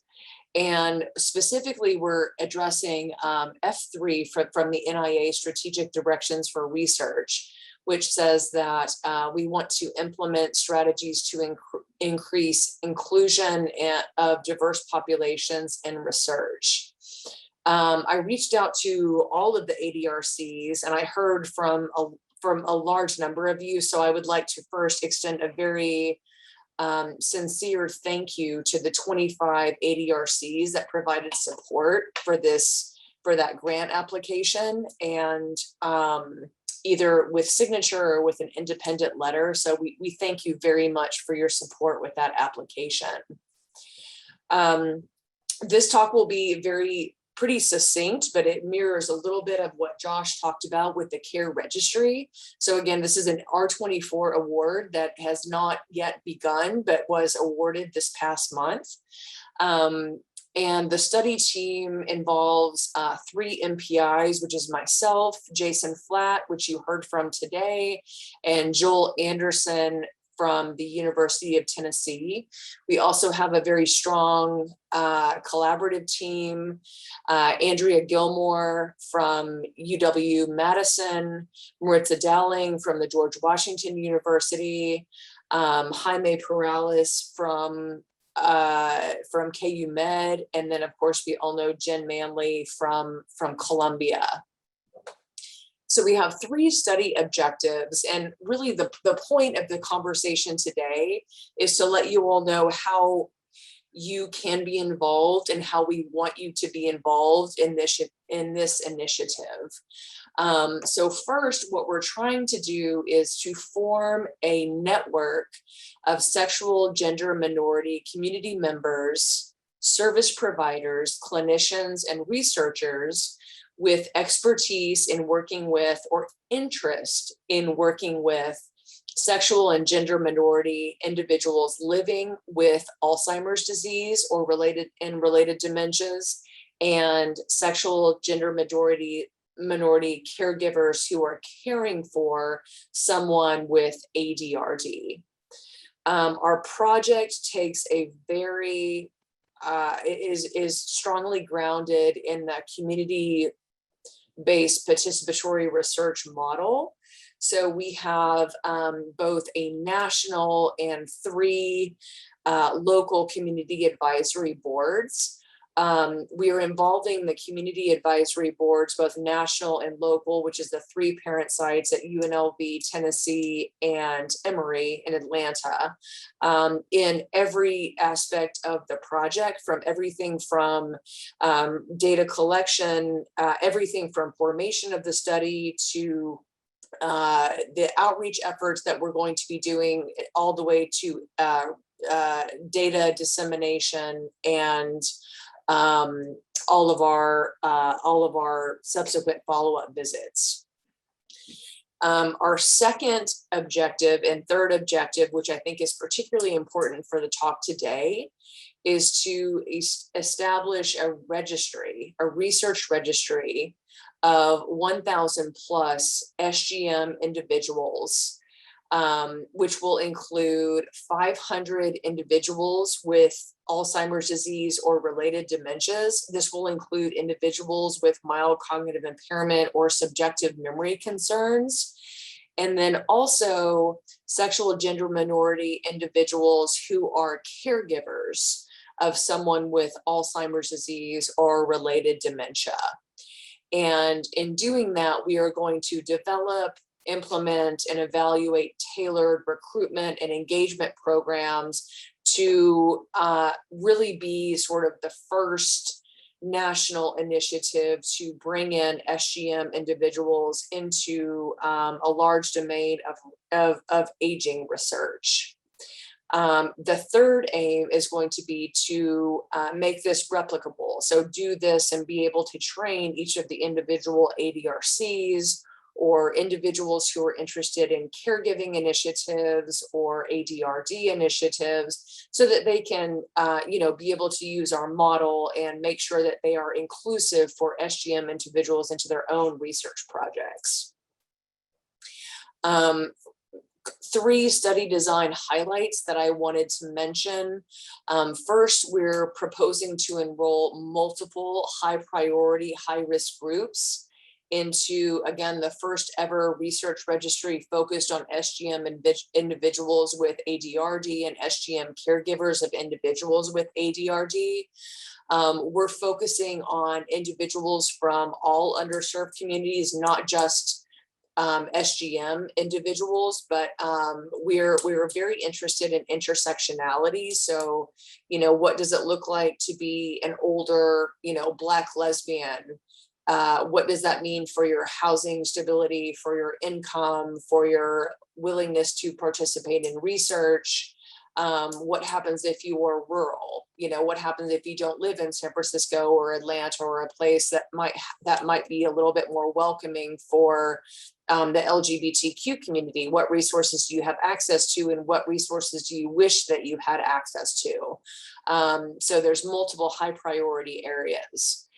We're also proposing to establish a partnership and information pipeline between community and national advisory board members focused on SGM aging issues, and use and leverage existing ADRC ORCORs and investigators. So we want to help you with your independent investigators, and likewise, we would like you to involve us and our registrants in your independent research projects. Another big design highlight is that we are going to really capitalize and leverage existing and newly funded digital methods and social media outlets as tools for engagement and inclusion of SGM individuals, because the research shows us that that's really what is helpful for this specific population. So what does this registry mean? Again, we're looking to enroll at least 1,000 individuals who are either afflicted with ADRD or an SGM individual caring for someone with Alzheimer's disease or related dementia. So what does that mean? And what we're going to do specifically for everyone that is a registrant is twofold. One, we are going to provide them with LGBTQ friendly resources. And this is going to be locally applicable. So this is a national endeavor, and it started out as a national endeavor, which is a little bit different than Josh's presentation. So we want this to be a nationwide initiative. So we are going to have a website, email blasts, and newsletters to be able to connect the SGM ADRD community and the SGM caregiver community with resources including caregiver support groups, assisted living facilities, housing, legal resources, everything, but things that are established sort of SGM friendly. So we want LGBTQ friendly resources to be a part of this menu. So for instance, if I, as a gay woman, if I want to if I'm caring for my mother and I want to find a resource in Atlanta, I just go to the menu and click Georgia. And then I go to Atlanta, and then I have a menu of resources. So, what is an assisted living facility for my mother? What is an appropriate LGBTQ caregiver support group for myself? What ambulance service should I use?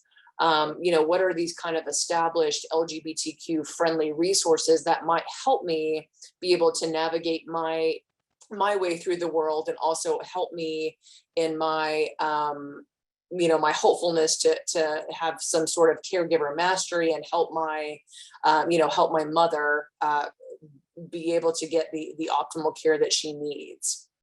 The second primary thing that registrants are going to get is information regarding clinical research opportunities and a first touch with opportunities that are locally available for LGBTQ individuals with Alzheimer's disease and related dementias, and also caregivers, so healthy controls.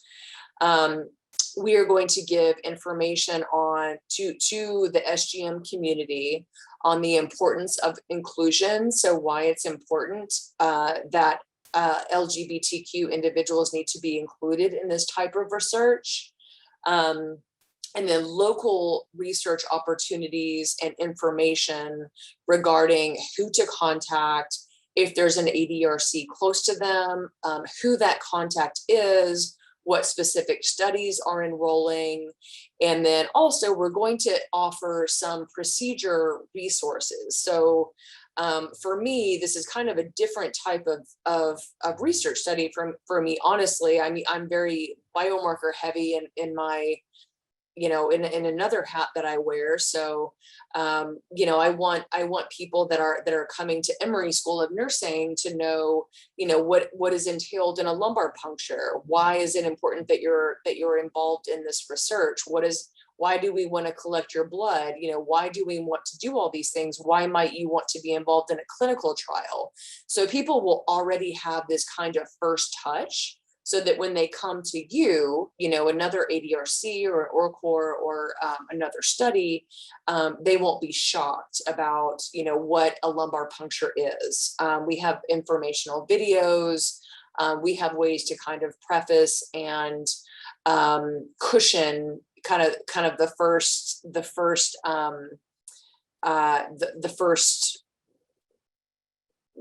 touch point with some of these things. We're also doing, as Josh is doing, a little bit of data collection. So we are either doing this in person if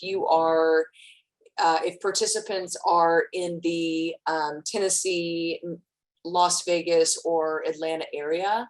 Hopefully we're going to be doing in-person data collection. And if not, we're going to send this out via RedCap.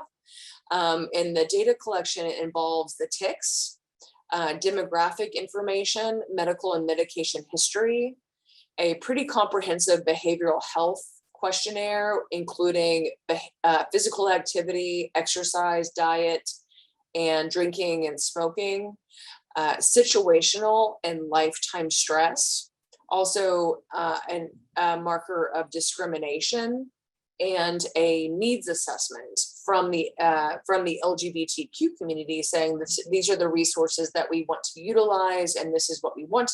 This is what we have utilized. This is what we are lacking. So I think that will help better inform some of the things that Doctors Flatt and Cicero were saying with, we just kind of need to know where to go from here. Also, there's going to be biofluid collection starting right now, actually tomorrow at Emory, with blood and spinal fluid. And then we have other supplements in progress to collect these biofluids at different sites. So why should you as an ADRC be involved in this endeavor? One is that with the at least 1,000 plus registrants that we're hoping to enroll in the first year, what we're trying to do is get more LGBTQ individuals involved in clinical research. And as we mentioned, this is as yet an untapped resource. So no one has gone into the LGBTQ community and said, this is important. This is why this is important. This is how you are, need to be involved in research. This is why you are at increased risk for ADRD. This is what might be important to you as a caregiver, caring for someone with ADRD, and these are resources that we have. Second is data integrity. So I know there's a lot of people online, and there were a lot of people in the chat who have a focus on women's health, sex hormones, and health disparities. So for just integrity of your data, it would be helpful for you to know who identifies as a member of the SGM community, just for integrity of your own data. And that also could be an additional data point that you would like to collect. Third is that because we're going to be collecting such a large amount of data, we would love to share this with you. This is a two-way street. So we would love to be able to provide de-identified data with you for, either young investigators, a control group, or preliminary data that can come into an additional grant project that you all might be interested in. And then fourth, it's just necessary. So, I remember starting, conversations with some RICMARs and the Minority Engagement Corps and a number of institutions. And if we're interested in health disparities and social determinants of health, both of these things, being a member of the SGM community, both directly and indirectly influences Alzheimer's disease and related dementia risk. So I think it's just important for us to be able to collect these data so that we're able to ascertain what that risk actually is, what an LGBTQ caregiver looks like, what an LGBTQ individual with Alzheimer's disease, what resources they use or they're not used to using or they don't have access to. Having all of that information is highly valuable. And again, just very necessary, and that's something that we should be doing. And then last is that, a big chunk of this grant is providing resources for outreach events. So even if you aren't in the Las Vegas or Atlanta or Tennessee area, if you want to have an event that's focused on the LGBTQ community, reach out and let us know. We will come to you. We will help you do this. We will help you kind of make this happen. Again, this is an untapped resource of individuals. So for instance, my team and I have been going to Atlanta Pride and Black Pride now for about 4 years. No one else goes. So this is a huge, sort of research outlet and participant outlet for us. And they're just so happy. All of the LGBTQ community is just very happy that we're there. They have never seen this type of information before about why aging and aging-related neurodegenerative disease is important for them. So I think it's just really a great touch point. And then we go back year after year after year, and that's been a really fruitful recruitment resource for us. So I would encourage all of you to do that, and we can help you do that. So just let us know what you might be interested in doing. In addition, I just wanted to highlight, even if we're not talking about registrants from our specific project, these are the locations in a heat map from the 12 National Advisory Board parent sites, and also the satellite locations from everyone that provided a letter of support and that's involved in the R24. So these are areas that our ADRC research centers are very close to us, very close to all of you. So even if it's not a registrant, these are information, this is information that we can utilize to sort of harness, the power of online resource sharing, all of these resources that would be helpful to the SGM community, which are locally available to you. So if you want to be involved, just please let us know, and we're happy to share this information so that these individual organizations can highlight your work, highlight the research opportunities, and we can get them in to see you. So lastly, I know that this seems like a lot from Drs. Flatt, Cicero, and I, and some of you, I know, one of you was texting me saying, I want to do this and I'm not exactly sure where to start. So I just added this final slide, which is, if you're nervous about it, if you haven't made a concerted effort to involve the SGM and, LGBTQ community in your research, that's okay. That's fine. We will train you. We will have people come to you. We will train you and your research team and your outreach specialist on everything from affirming language, both written and verbal questions to kind of address. Talking points will provide education to you and be able to make you feel comfortable and equipped with talking points to convey to your team and patients. And then also we will be able to get you in contact with other outreach opportunities that are specific to your area. So thank you so much. This is my last slide, and email, phone, Twitter, feel free to contact me, Ethan or Jason, and we will get back to you as soon as possible. So thank you so much. And thank you all. Thank you, Jason, Ethan, Whitney. Such a great conversation. We have some questions for y'all. And I think I'll just jump in there. It does very well from Whitney's last point. And so a fellow steering committee member poses, I know it is important to have SGM staff on my team, how do I ask them how they identify? It seems particularly difficult these days when we are not in the office. I have a mission statement, but not sure if they want to share. And I would leave that open for any one of you that would like to jump in, Jason, Ethan, Whitney. I'll put it out there. I think it's about like visiting and really looking at the culture of your group and sort of how you welcome everyone from, right, different and diverse identities. I think a part of our practice might be to, right, you share kind of about like your pronouns, making it really welcoming for people to disclose and kind of be who they are, but not forcing it in a way that makes people uncomfortable or outing them in a way. It could be making sure that you promote this inclusion a lot in the work you do. It could be having celebrations that reflect the diversity in our community. So maybe it's getting a group together when you have Pride, to celebrate Pride, to celebrate other life events and make it really inclusive.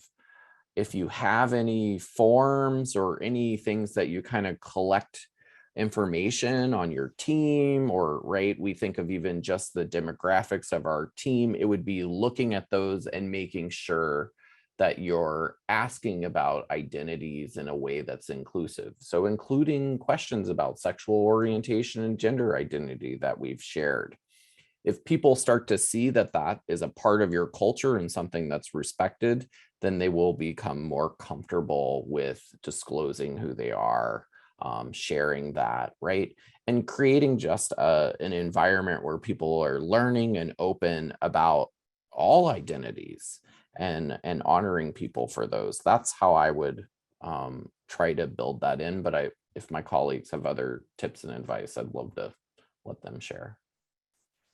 I agree with you, Jason, and it's an important question, but it's also kind of difficult to navigate because you think about people that belong to groups that are oppressed and marginalized, and we expect it. We expect it when you go in these spaces, and you could have an amazing team, an amazing kind of like work environment, but it's still people that are part of the SGM community want to know, why do you care about my identity? Like, what does it matter to you? Like, how is this going to be used against me?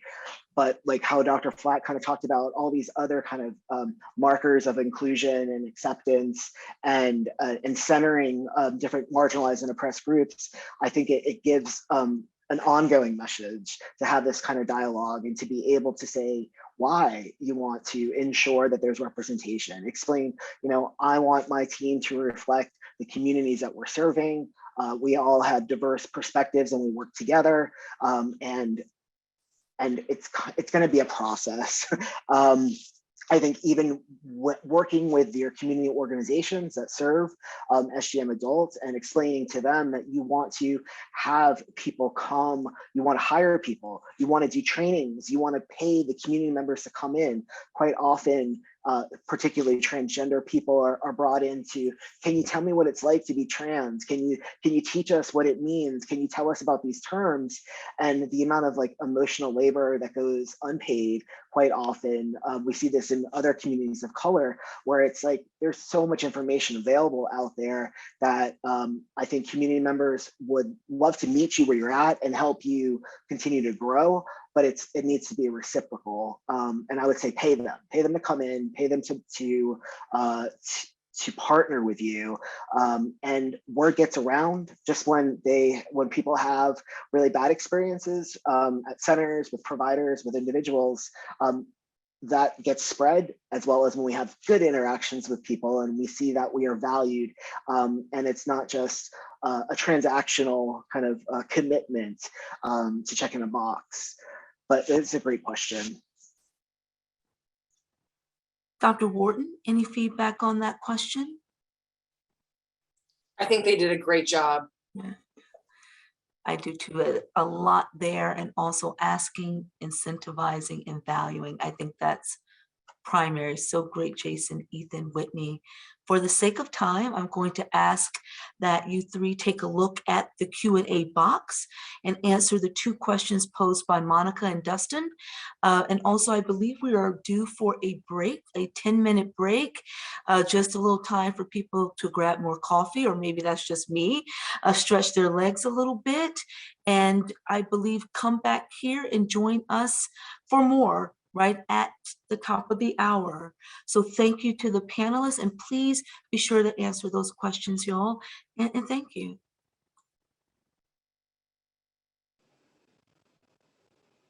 Allison, did you have any slides to queue up?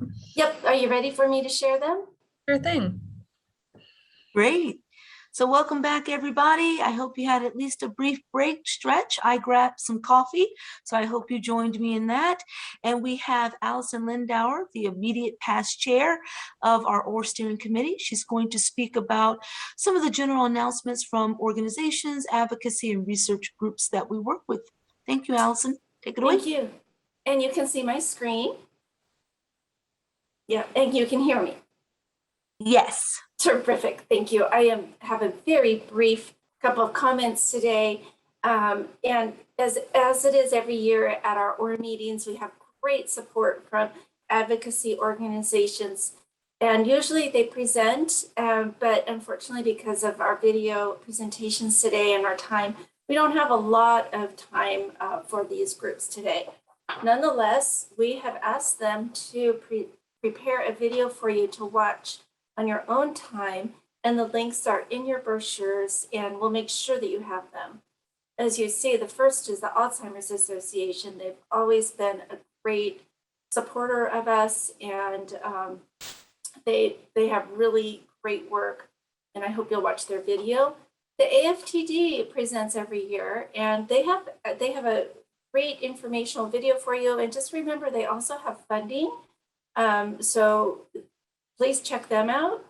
And then we have a new group, Us Against Alzheimer's. I'm delighted to have this group. And this is a fabulous video. It has some really great resources, and I hope that you'll have time to watch that. And then, of course, the LBDA, again, they come every year. They're always willing to contribute, and I'm grateful for their energy and their support. So again, you can watch their videos on their own time. They're all very informative and helpful. I also wanted to draw your attention to the fact that we have 4 Roybal centers that are conducting caregiver-focused research around the nation. And each of these centers is looking for early-stage investigators to contribute and engage with them on their research. And obviously, you don't have to live in the state that they're in many cases. Similarly, each Roybal Center has prepared a video for you so you can learn about them and learn about what they have to offer you for your research, as well as funding opportunities. And those videos are on YouTube, and Hannah will make sure you have that link. I just wanted to point out one thing that the Roybal Centers do. Here's a great example of Dr. Hepburn's work, and he and the team invite you to join this webinar. First one is October 25th, and this is actually a great design studio and very helpful for you, those of you who are just designing your work. And even if you've already designed it, how to revise. So please consider joining that. And then I just want to show you, this is a picture of the YouTube screen that has all of the, obviously the advocacy organizations, but you can see here we have the Orchestrate, that's our team in Oregon, Penn, Rochester, and Emory. And each team has a video, and we really hope that you'll watch it. So thank you again. I hope that next year everyone will be able to present live. I agree with you there. So next up, we have a wonderful panel. Okay, I think we may have a few technical difficulties. Did you take down your slides, Allison?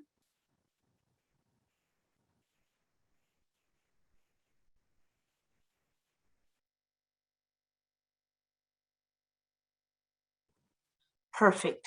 There we go. So great. So I would love to introduce our next panel. So these panelists, so we have Dr. Reagan Durant. We have also Dr. Christine Arjouche, as well as Dr. Gladys Maestra. So as newly joining our ADRC network, they will talk about the intersection between RICMAR, so Resource Centers for Minority Aging Research Centers, and their intersections with ADRCs.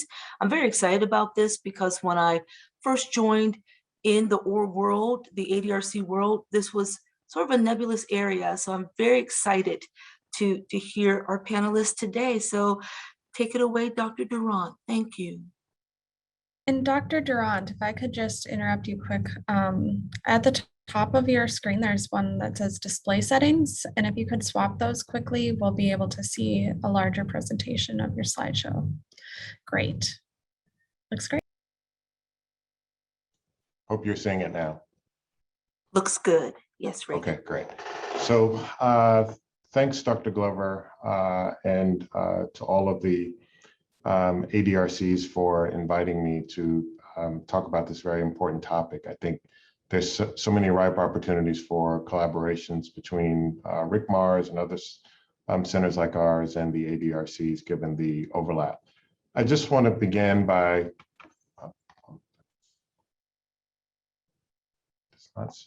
there we go. By just giving you a little bit of an overview of our RICMAR that's here at UAB, but we're really a 4-institution consortium, and those are depicted here on this map. It's a consortium with UAB, University of Alabama, which is in Tuscaloosa, Tuskegee University in Tuskegee, Alabama, and the Morehouse School of Medicine in Atlanta. And it's really makes for a wonderful collaboration across 4 campuses. And we all share a home in a region of the country where, as I'm sure all of you know, Alzheimer's is more prevalent.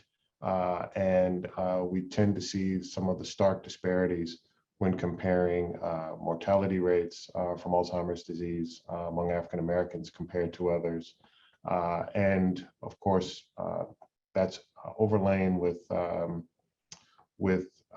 higher frequency of so many social conditions that are associated with higher proportions of our populations in the Southeast living in poverty. So it makes for a population in our 4 locations and throughout the region that are in dire need of study and attention relative to Alzheimer's disease. So I just want to talk a little bit about some of the activities on our Deep South RICMAR. It's like many of the other RICMARs, if you have them on your own campuses or are familiar with them. It's a P30, obviously, and we fund pilot awards annually to junior faculty across our 4 campuses who are interested in the intersection of aging and health disparities research. We also help to sponsor a health disparities research education program. It is a program comprised of multiple seminars covering a wide range of topics related to health disparities, intended primarily for junior faculty as well. We also sponsor things like grant writing workshops, manuscript writing retreats. We also have a research methods and secondary data analysis seminar series. And this is a monthly seminar that really focuses exclusively on research methods and data analysis, and oftentimes is interactive. So oftentimes, to the extent we can, those seminars also entail digging into actual data and demonstrating particular analytic approaches in real time during the seminar. And then finally, we engage in a fair amount of community outreach, again, across all 4 of our campuses. I mentioned the research methods and secondary data analysis seminar series. Many of them already have a fair amount of overlap with the areas of interest related to Alzheimer's disease. Last year, we had a couple here. You can see the titles. And then even this year, we've had a couple of ours have been directly related to Alzheimer's. The leveraging I2B2 topic, it's perhaps not intuitive in the title as to why it's related to Alzheimer's, but they focus quite a bit in that seminar on some work that's now published using I2B2 to look at differences in referral rates for African Americans to specialists here in the UAB system. So Alzheimer's disease was very much pertinent to that presentation as well. In terms of our community outreach, we do a number of things. We have a community advisory board, and we really do benefit from the informed lay input from that advisory board. And we also attempt to reciprocate by disseminating results from some of our studies, or even studies beyond our RICMAR that may be pertinent to community and community members and lay people. And we also even have next week one example of our efforts to share skills and knowledge. We're doing a grant writing workshop for lay community members, and hopefully getting them excited about applying for grants and participating in that process, either to do so independently or as research partners. And so, you know, we're lucky here on this campus in that structurally we are well positioned to collaborate with our Alzheimer's Disease Research Center. So, and in large part because we just have shared leadership. So Eric Roberson is the principal investigator on the ADRC here at UAB. He's also chair of our RICMAR Professional Advisory Committee. Olivia Clay serves as director of our analysis core for the RICMAR, also serves as a leader for the Community Outreach, Diversity and Inclusion Core with the ADRC. And similarly, Virginia Wadley, who's also a member of our Professional Advisory Committee, is the associate leader of that same core for the ADRC. So again, we really feel like we're fortunate because we share some leadership, and that helps to open lines of communication with an eye toward collaboration. So one of the things that we're already working on is jointly sponsored big data workshop. So really trying to have again, an interactive workshop to allow junior faculty and trainees to see examples of how we can work with big data to answer research questions around Alzheimer's disease and dementia and aging research even more broadly. We also have plans to share an expertise and access to respective research databases. And examples, you know, might be NACC, Regards, which is a national database that's based here at UAB. We've used it quite a bit in RICMAR and some of the Regards leadership. Virginia Howard is a core member of our RICMAR faculty, trying to make that sort of data available to the ADRC and in the future potential junior faculty or trainees that may be sponsored by the ADRC here. We also want to engage more jointly in community-based recruitment efforts. So our ADRC right now is sponsored by P20, and one of the main efforts that they are undertaking is recruitment of a group of multiracial seniors and caregivers locally. And one of the ways in which we've talked about partnering is being able to expand those recruitment efforts, because our consortium spans 4 campuses.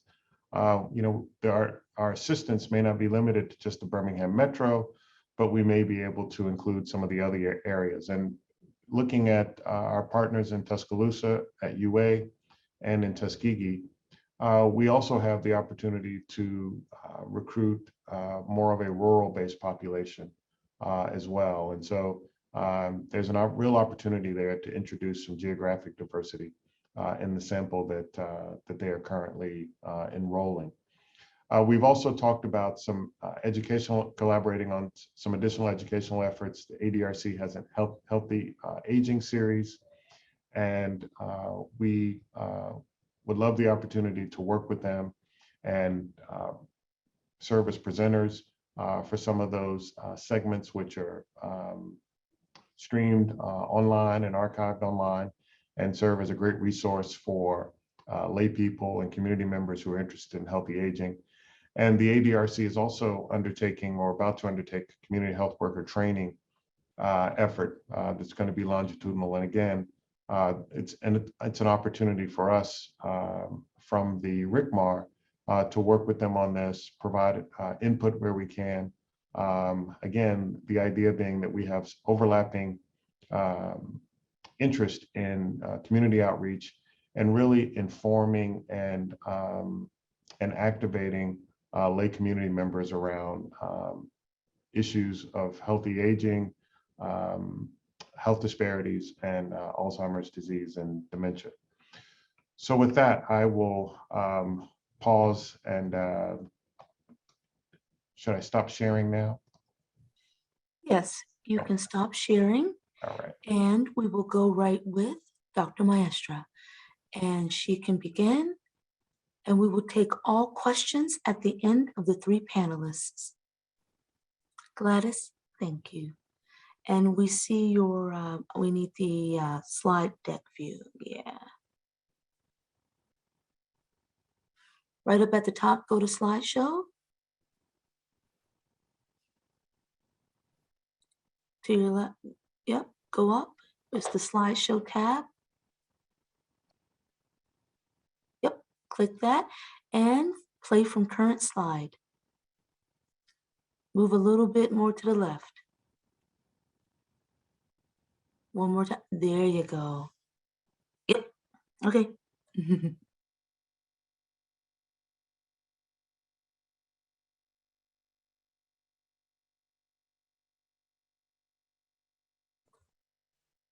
Gladys, you have it. Okay. Yep. Okay, there you go. Yeah. Thank you, Dr. Glover. It's a pleasure to be here, and thank you for the invitation to be here and to follow Dr. Durant. So I'm gonna talk to you about our Rio Grande Valley Resource Center for Minority Aging Partnership for Programs, the RGV RECMAR. And we are lucky that I'm very excited that we are one of the new ADRC centers. So, but I'm gonna focus this talk in our experience as RECMAR Center. And our RECMAR Center is focused on Hispanic populations. Why? Because this is a map probably you have seen with the proportion of individuals of Hispanic descent. And here we are in the very tip of Texas, UTRGV, where between 95 to 99% of community residents are Hispanics. And this is the map that is expected to be covered by the South Texas ADRC with my PI, co-PI, Dr. Sura Seshadri and her team from University of San Antonio and the Biggs Institute. And this is a map also that was generated based on the Medicare fee-for-service, where states, this was published in the Wall Street Journal, that one of our counties had the highest overall prevalence of Alzheimer's disease in the nation. So quite stigmatizing for the community. But we don't know if still that's true. And here you can see this is the Texas poverty line, and these are for older adults. And this is the poverty line for our 4 counties in the our RECMAR serve. And here you can see this is the proportion of individuals that had less than 9 years of education. And even you can have in like in Willacy and in Starr County, 65% of individuals that didn't reach 9 years of education. So research participation is no-brainer. It's not a priority for Hispanics at the border. They have so many other priorities like surviving, health, and even food. So let me tell you that the RECMA program is focused on providing training and opportunities for researchers that are focused on minority aging, and ours is focused on Alzheimer's disease and related disorders, specifically in Hispanics, and particularly to train and to enrich the workforce from underrepresented and racial ethnic groups. We have 4 years, we're entering our 5th year of the RECMA, and this is the different research lines that we have, and these are our 9 or 10 scholars that we have trained. They received the pilot project and training and didactics and so forth, almost similarly to what Dr. Duran has described. And our scientists, 73% are coming from underrepresented minority. Of course, given the area, most of them are of Hispanic descent, and 73% of them are men. So the question is, how can we support engagement of the community for the research pilot projects of our scholars? This is how we have a community core, and this is how we frame engagement in our center. And particularly, we are focused on community readiness.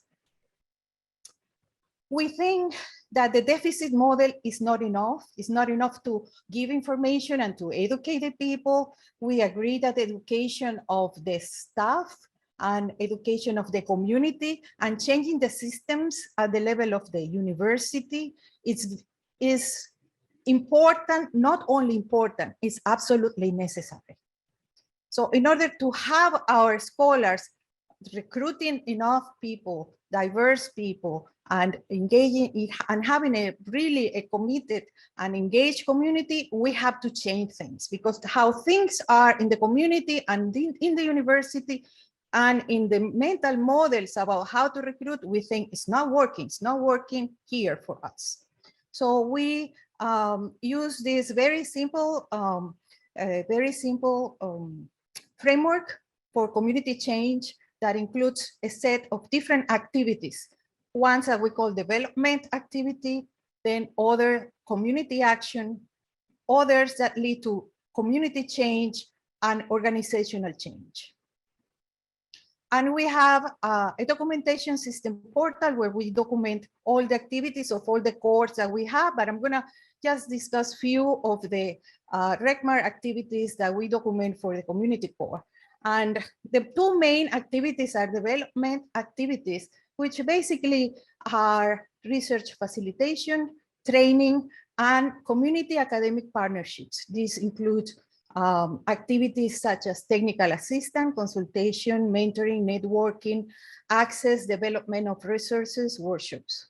They are just preparing the field.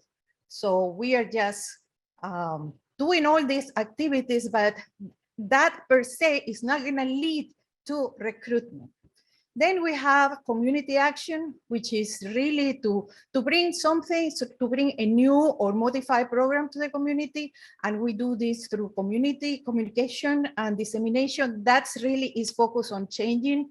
And these activities include listening sessions, community forums, community review panels, for example, community boards, and of course, the community academic partnership. We think not only we need to focus on the individual that it's going to be recruited, but we also need to look for groups for the family, and the community academic partnerships are very important. So this is how one example of how one of the reports for the community core, like here you see that most of the training efforts, the beneficiaries of the training effort go to the scholars, of course, because that's the ego of the program. but 15% of our activities go to community-based organizations. We need to train them. We need to support them so they can really understand what we are doing and they can contribute. Otherwise, their contribution is very passive. Different trainings that we provide also include the case discussions, courses, professional conference, so forth. And the main type of technical assistance we provide, the main activity that we do with the community academic partnerships is technical assistance. They come to us as a resource. So we tell them, Dr. Maestre or the team, what can we do with this individual? Do not want to get vaccinated. What do you think?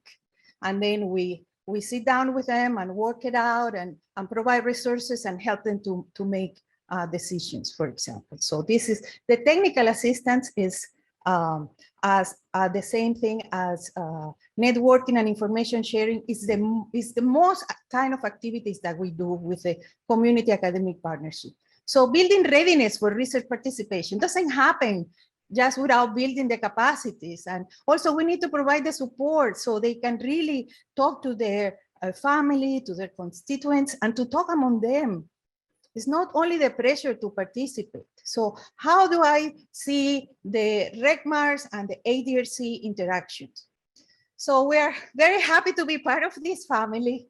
And I think we are finding strength and encouragement and inspiration in what the opportunities that we have now to change how things are for people that are suffering so much. So from the RECMAR perspective, I think we bring to the ADRCs, we come with our open hands, and I think I speak for the program, with expertise in NIH priority populations, our focus in social and behavioral science, particularly in minority aging and health disparities.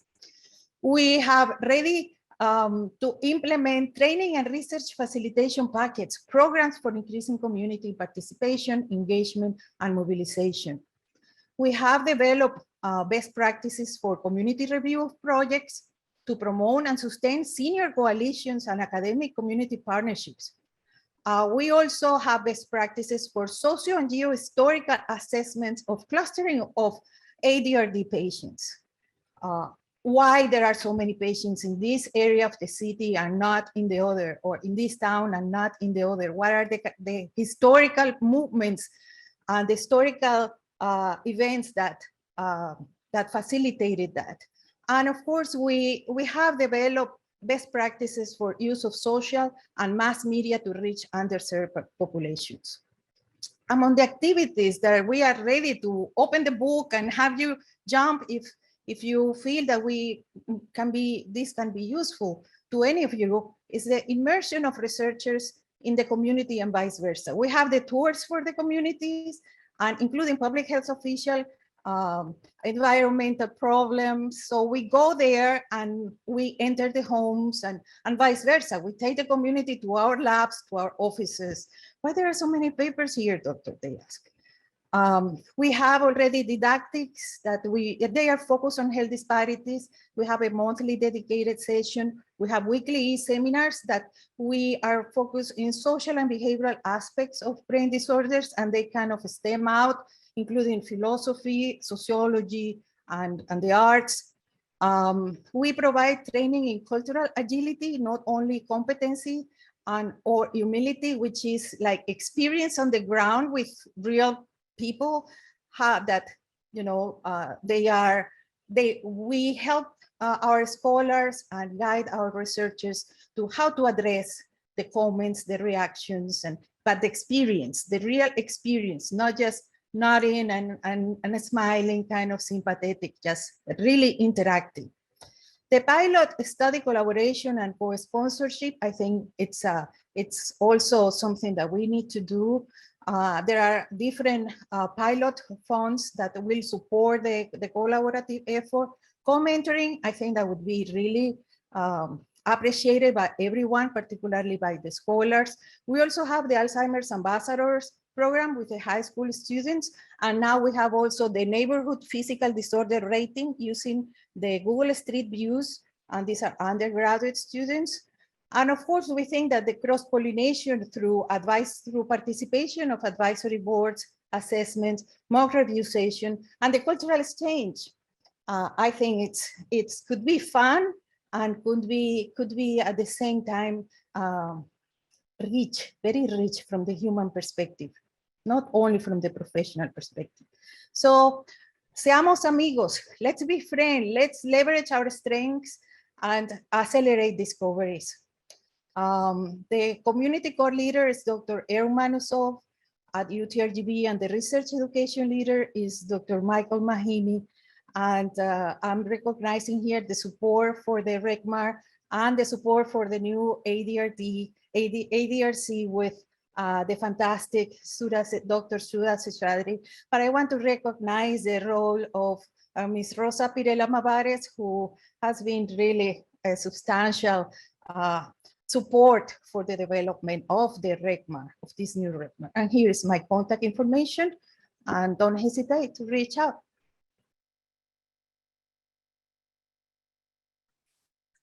Thank you so much, Gladys. Thank you very much, Reagan.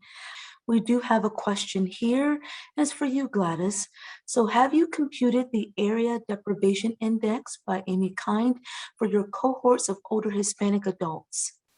Yes, we have, and we find them very, very useful. We, in fact, had to do some, as I mentioned, the Google Street Views, because there are so much disparity even within a certain area in this.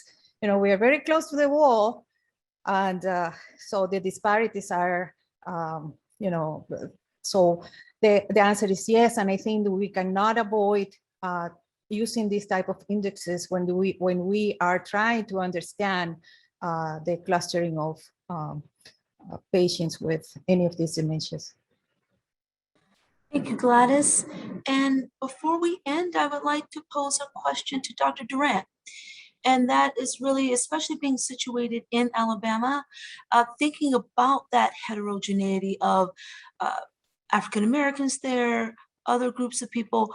What is your vision for understanding the geographic heterogeneity of location, especially where you are situated in terms of aging and health? So I think what we have tried to do over the years, and it's not just us, it honestly is, there are a number of individuals and larger groups on campus.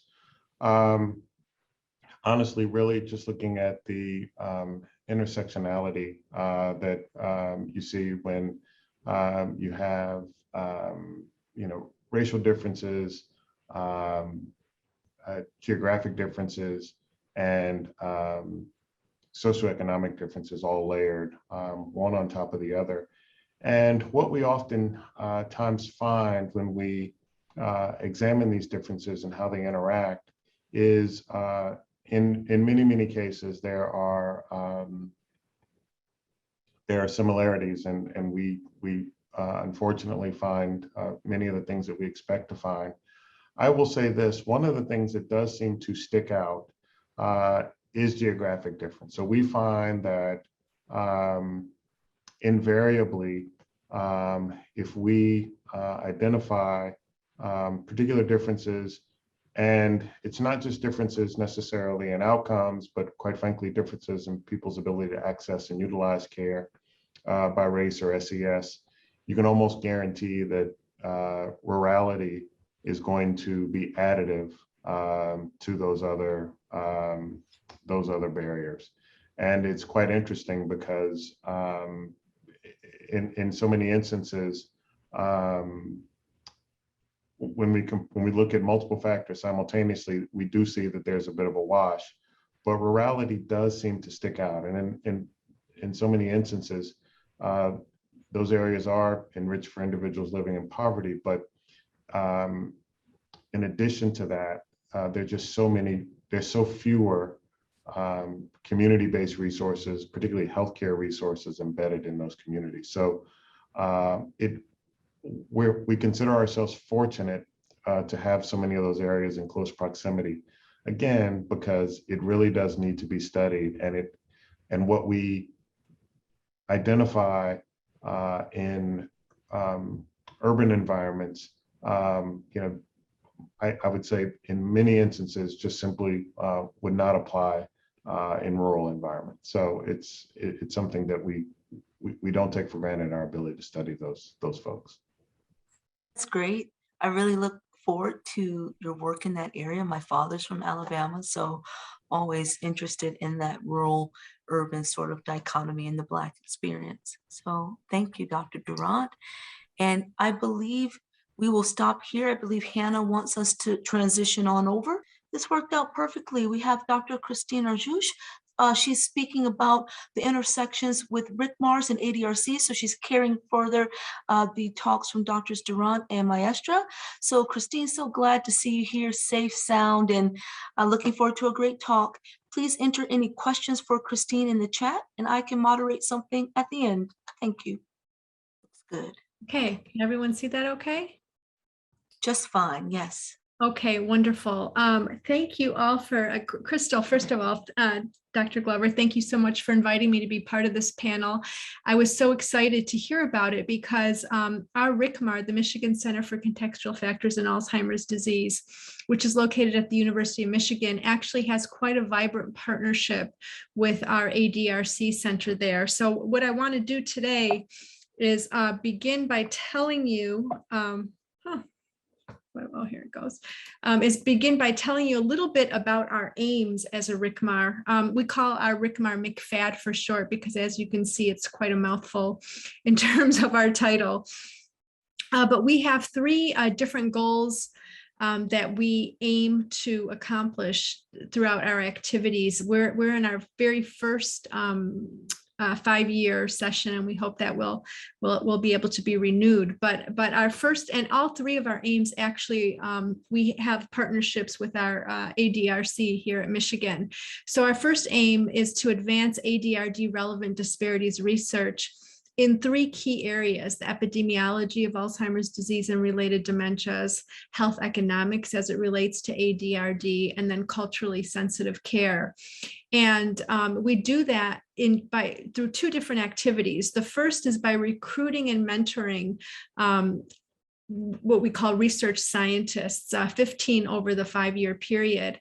And this last year has been really exciting because what we've done is partnered with the Michigan ADRC to co-sponsor for us a 4th research scientist this year. Generally, we accept up to 3, but we were able to accept a 4th one because the ADRC in Michigan actually approached us about an applicant they had whose topic was so relevant to our particular areas, which focus on contextual factors, social and behavioral factors, and asked if we'd like to co-fund them because all of our research scientists engage in an enrichment program, but also get pilot funding.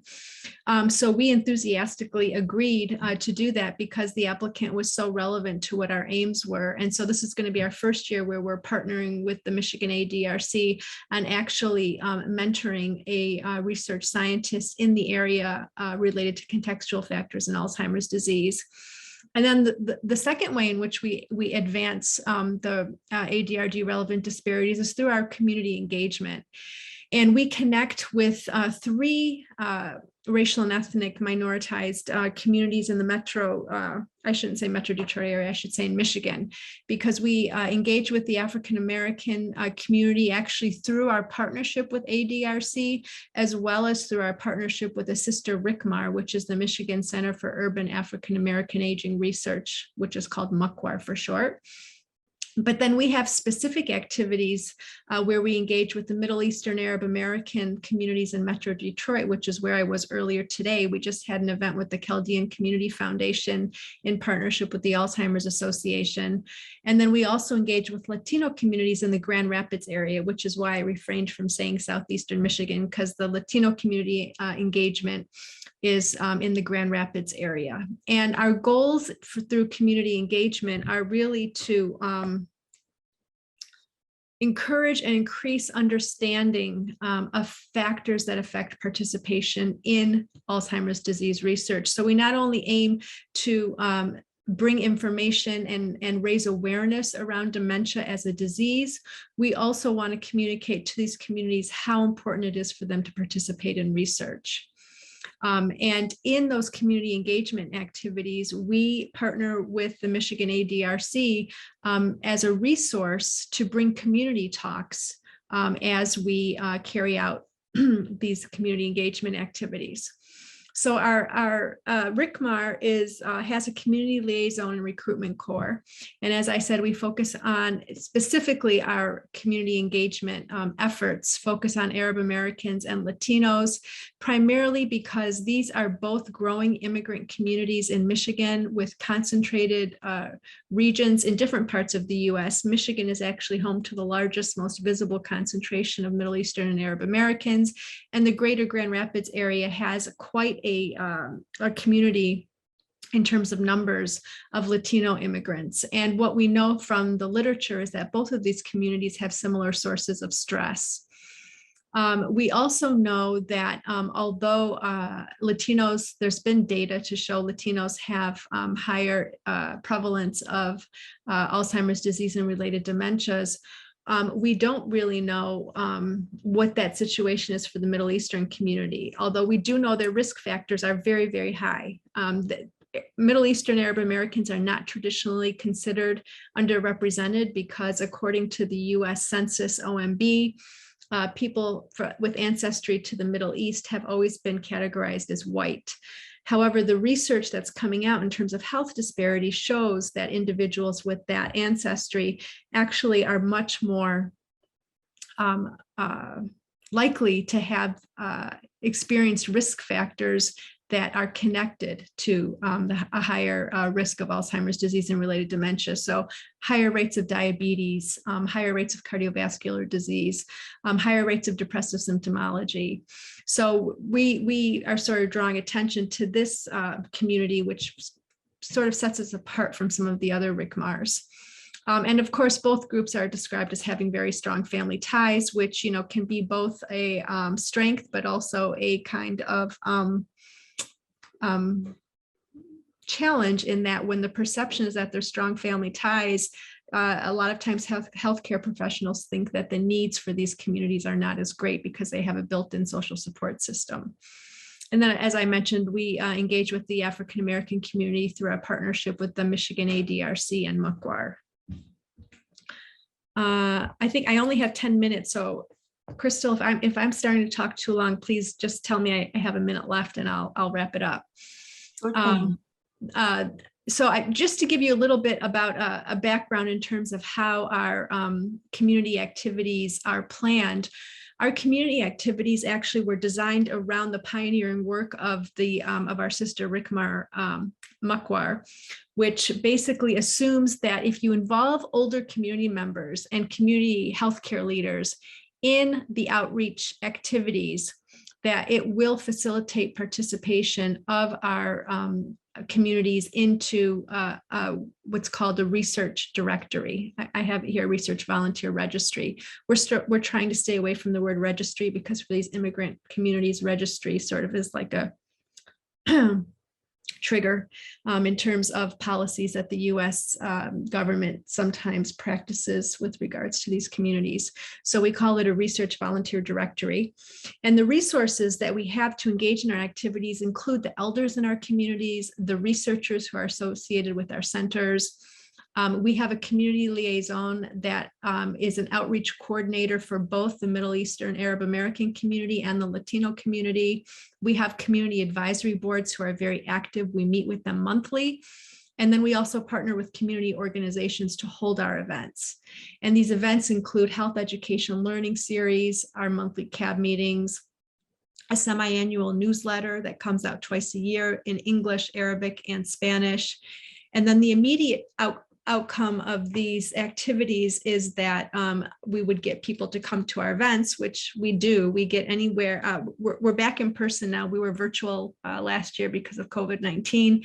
We're now back in person with very strict, health protocols in terms of mask wearing and physical distancing at the facilities. But the idea is that we get people to attend our events, and indeed our efforts have shown that we get anywhere from 30 to 100 people at any of our events. I will share that when we went virtual, our attendance was much lower. We got on average 15 to 20 people to attend. So there's a lot of work to be done if we ever have to do things virtually again. And of course, the short-term outcome is that the communities agree to become part of our research volunteer directory, and that we can then build a pool of community members who are willing to participate in ADRD health research. I keep forgetting that I have to do it down here. This is just to give you a sense over the last 3 years what our activities have been like. In the first year, we did a total of 8 community events. Last year we were virtual, so it's kind of like a catch-22. The virtual component allowed us to organize a lot more events, but we didn't get the same kind of attendance that we got with our events in 2018, 2019, and then in last year, in 2020, 2021, we also were able to organize a lot more events, but again, they didn't have the same kind of attendance. You know, we tend to partner with schools, community centers, churches, and mosques, and the ADRC has been an enormous resource for us in terms of bringing in experts who can talk to communities in ways that communities can comprehend, but yet they bring a kind of expertise and, importantly, optimism, which is very important when you're talking about dementia. You know, community members are so scared and so fearful and just terrified when it comes to Alzheimer's disease and related dementia. So when you can bring in an expert who not only has the knowledge, but has the ability to frame it in a way that is hopeful and optimistic, it does so much for community morale, and I think so much to heighten the importance of why community members should not only know more about this disease, but should also think about participating in research. Some of the topics that we've tapped from the ADRC is how to reduce your risk of Alzheimer's disease and related dementias. What is dementia? Other topics we've touched on in partnership with the Alzheimer's Association, as well as our own faculty, are just ADRD care tips, planning for the future in terms of financial issues, etc. And one more minute.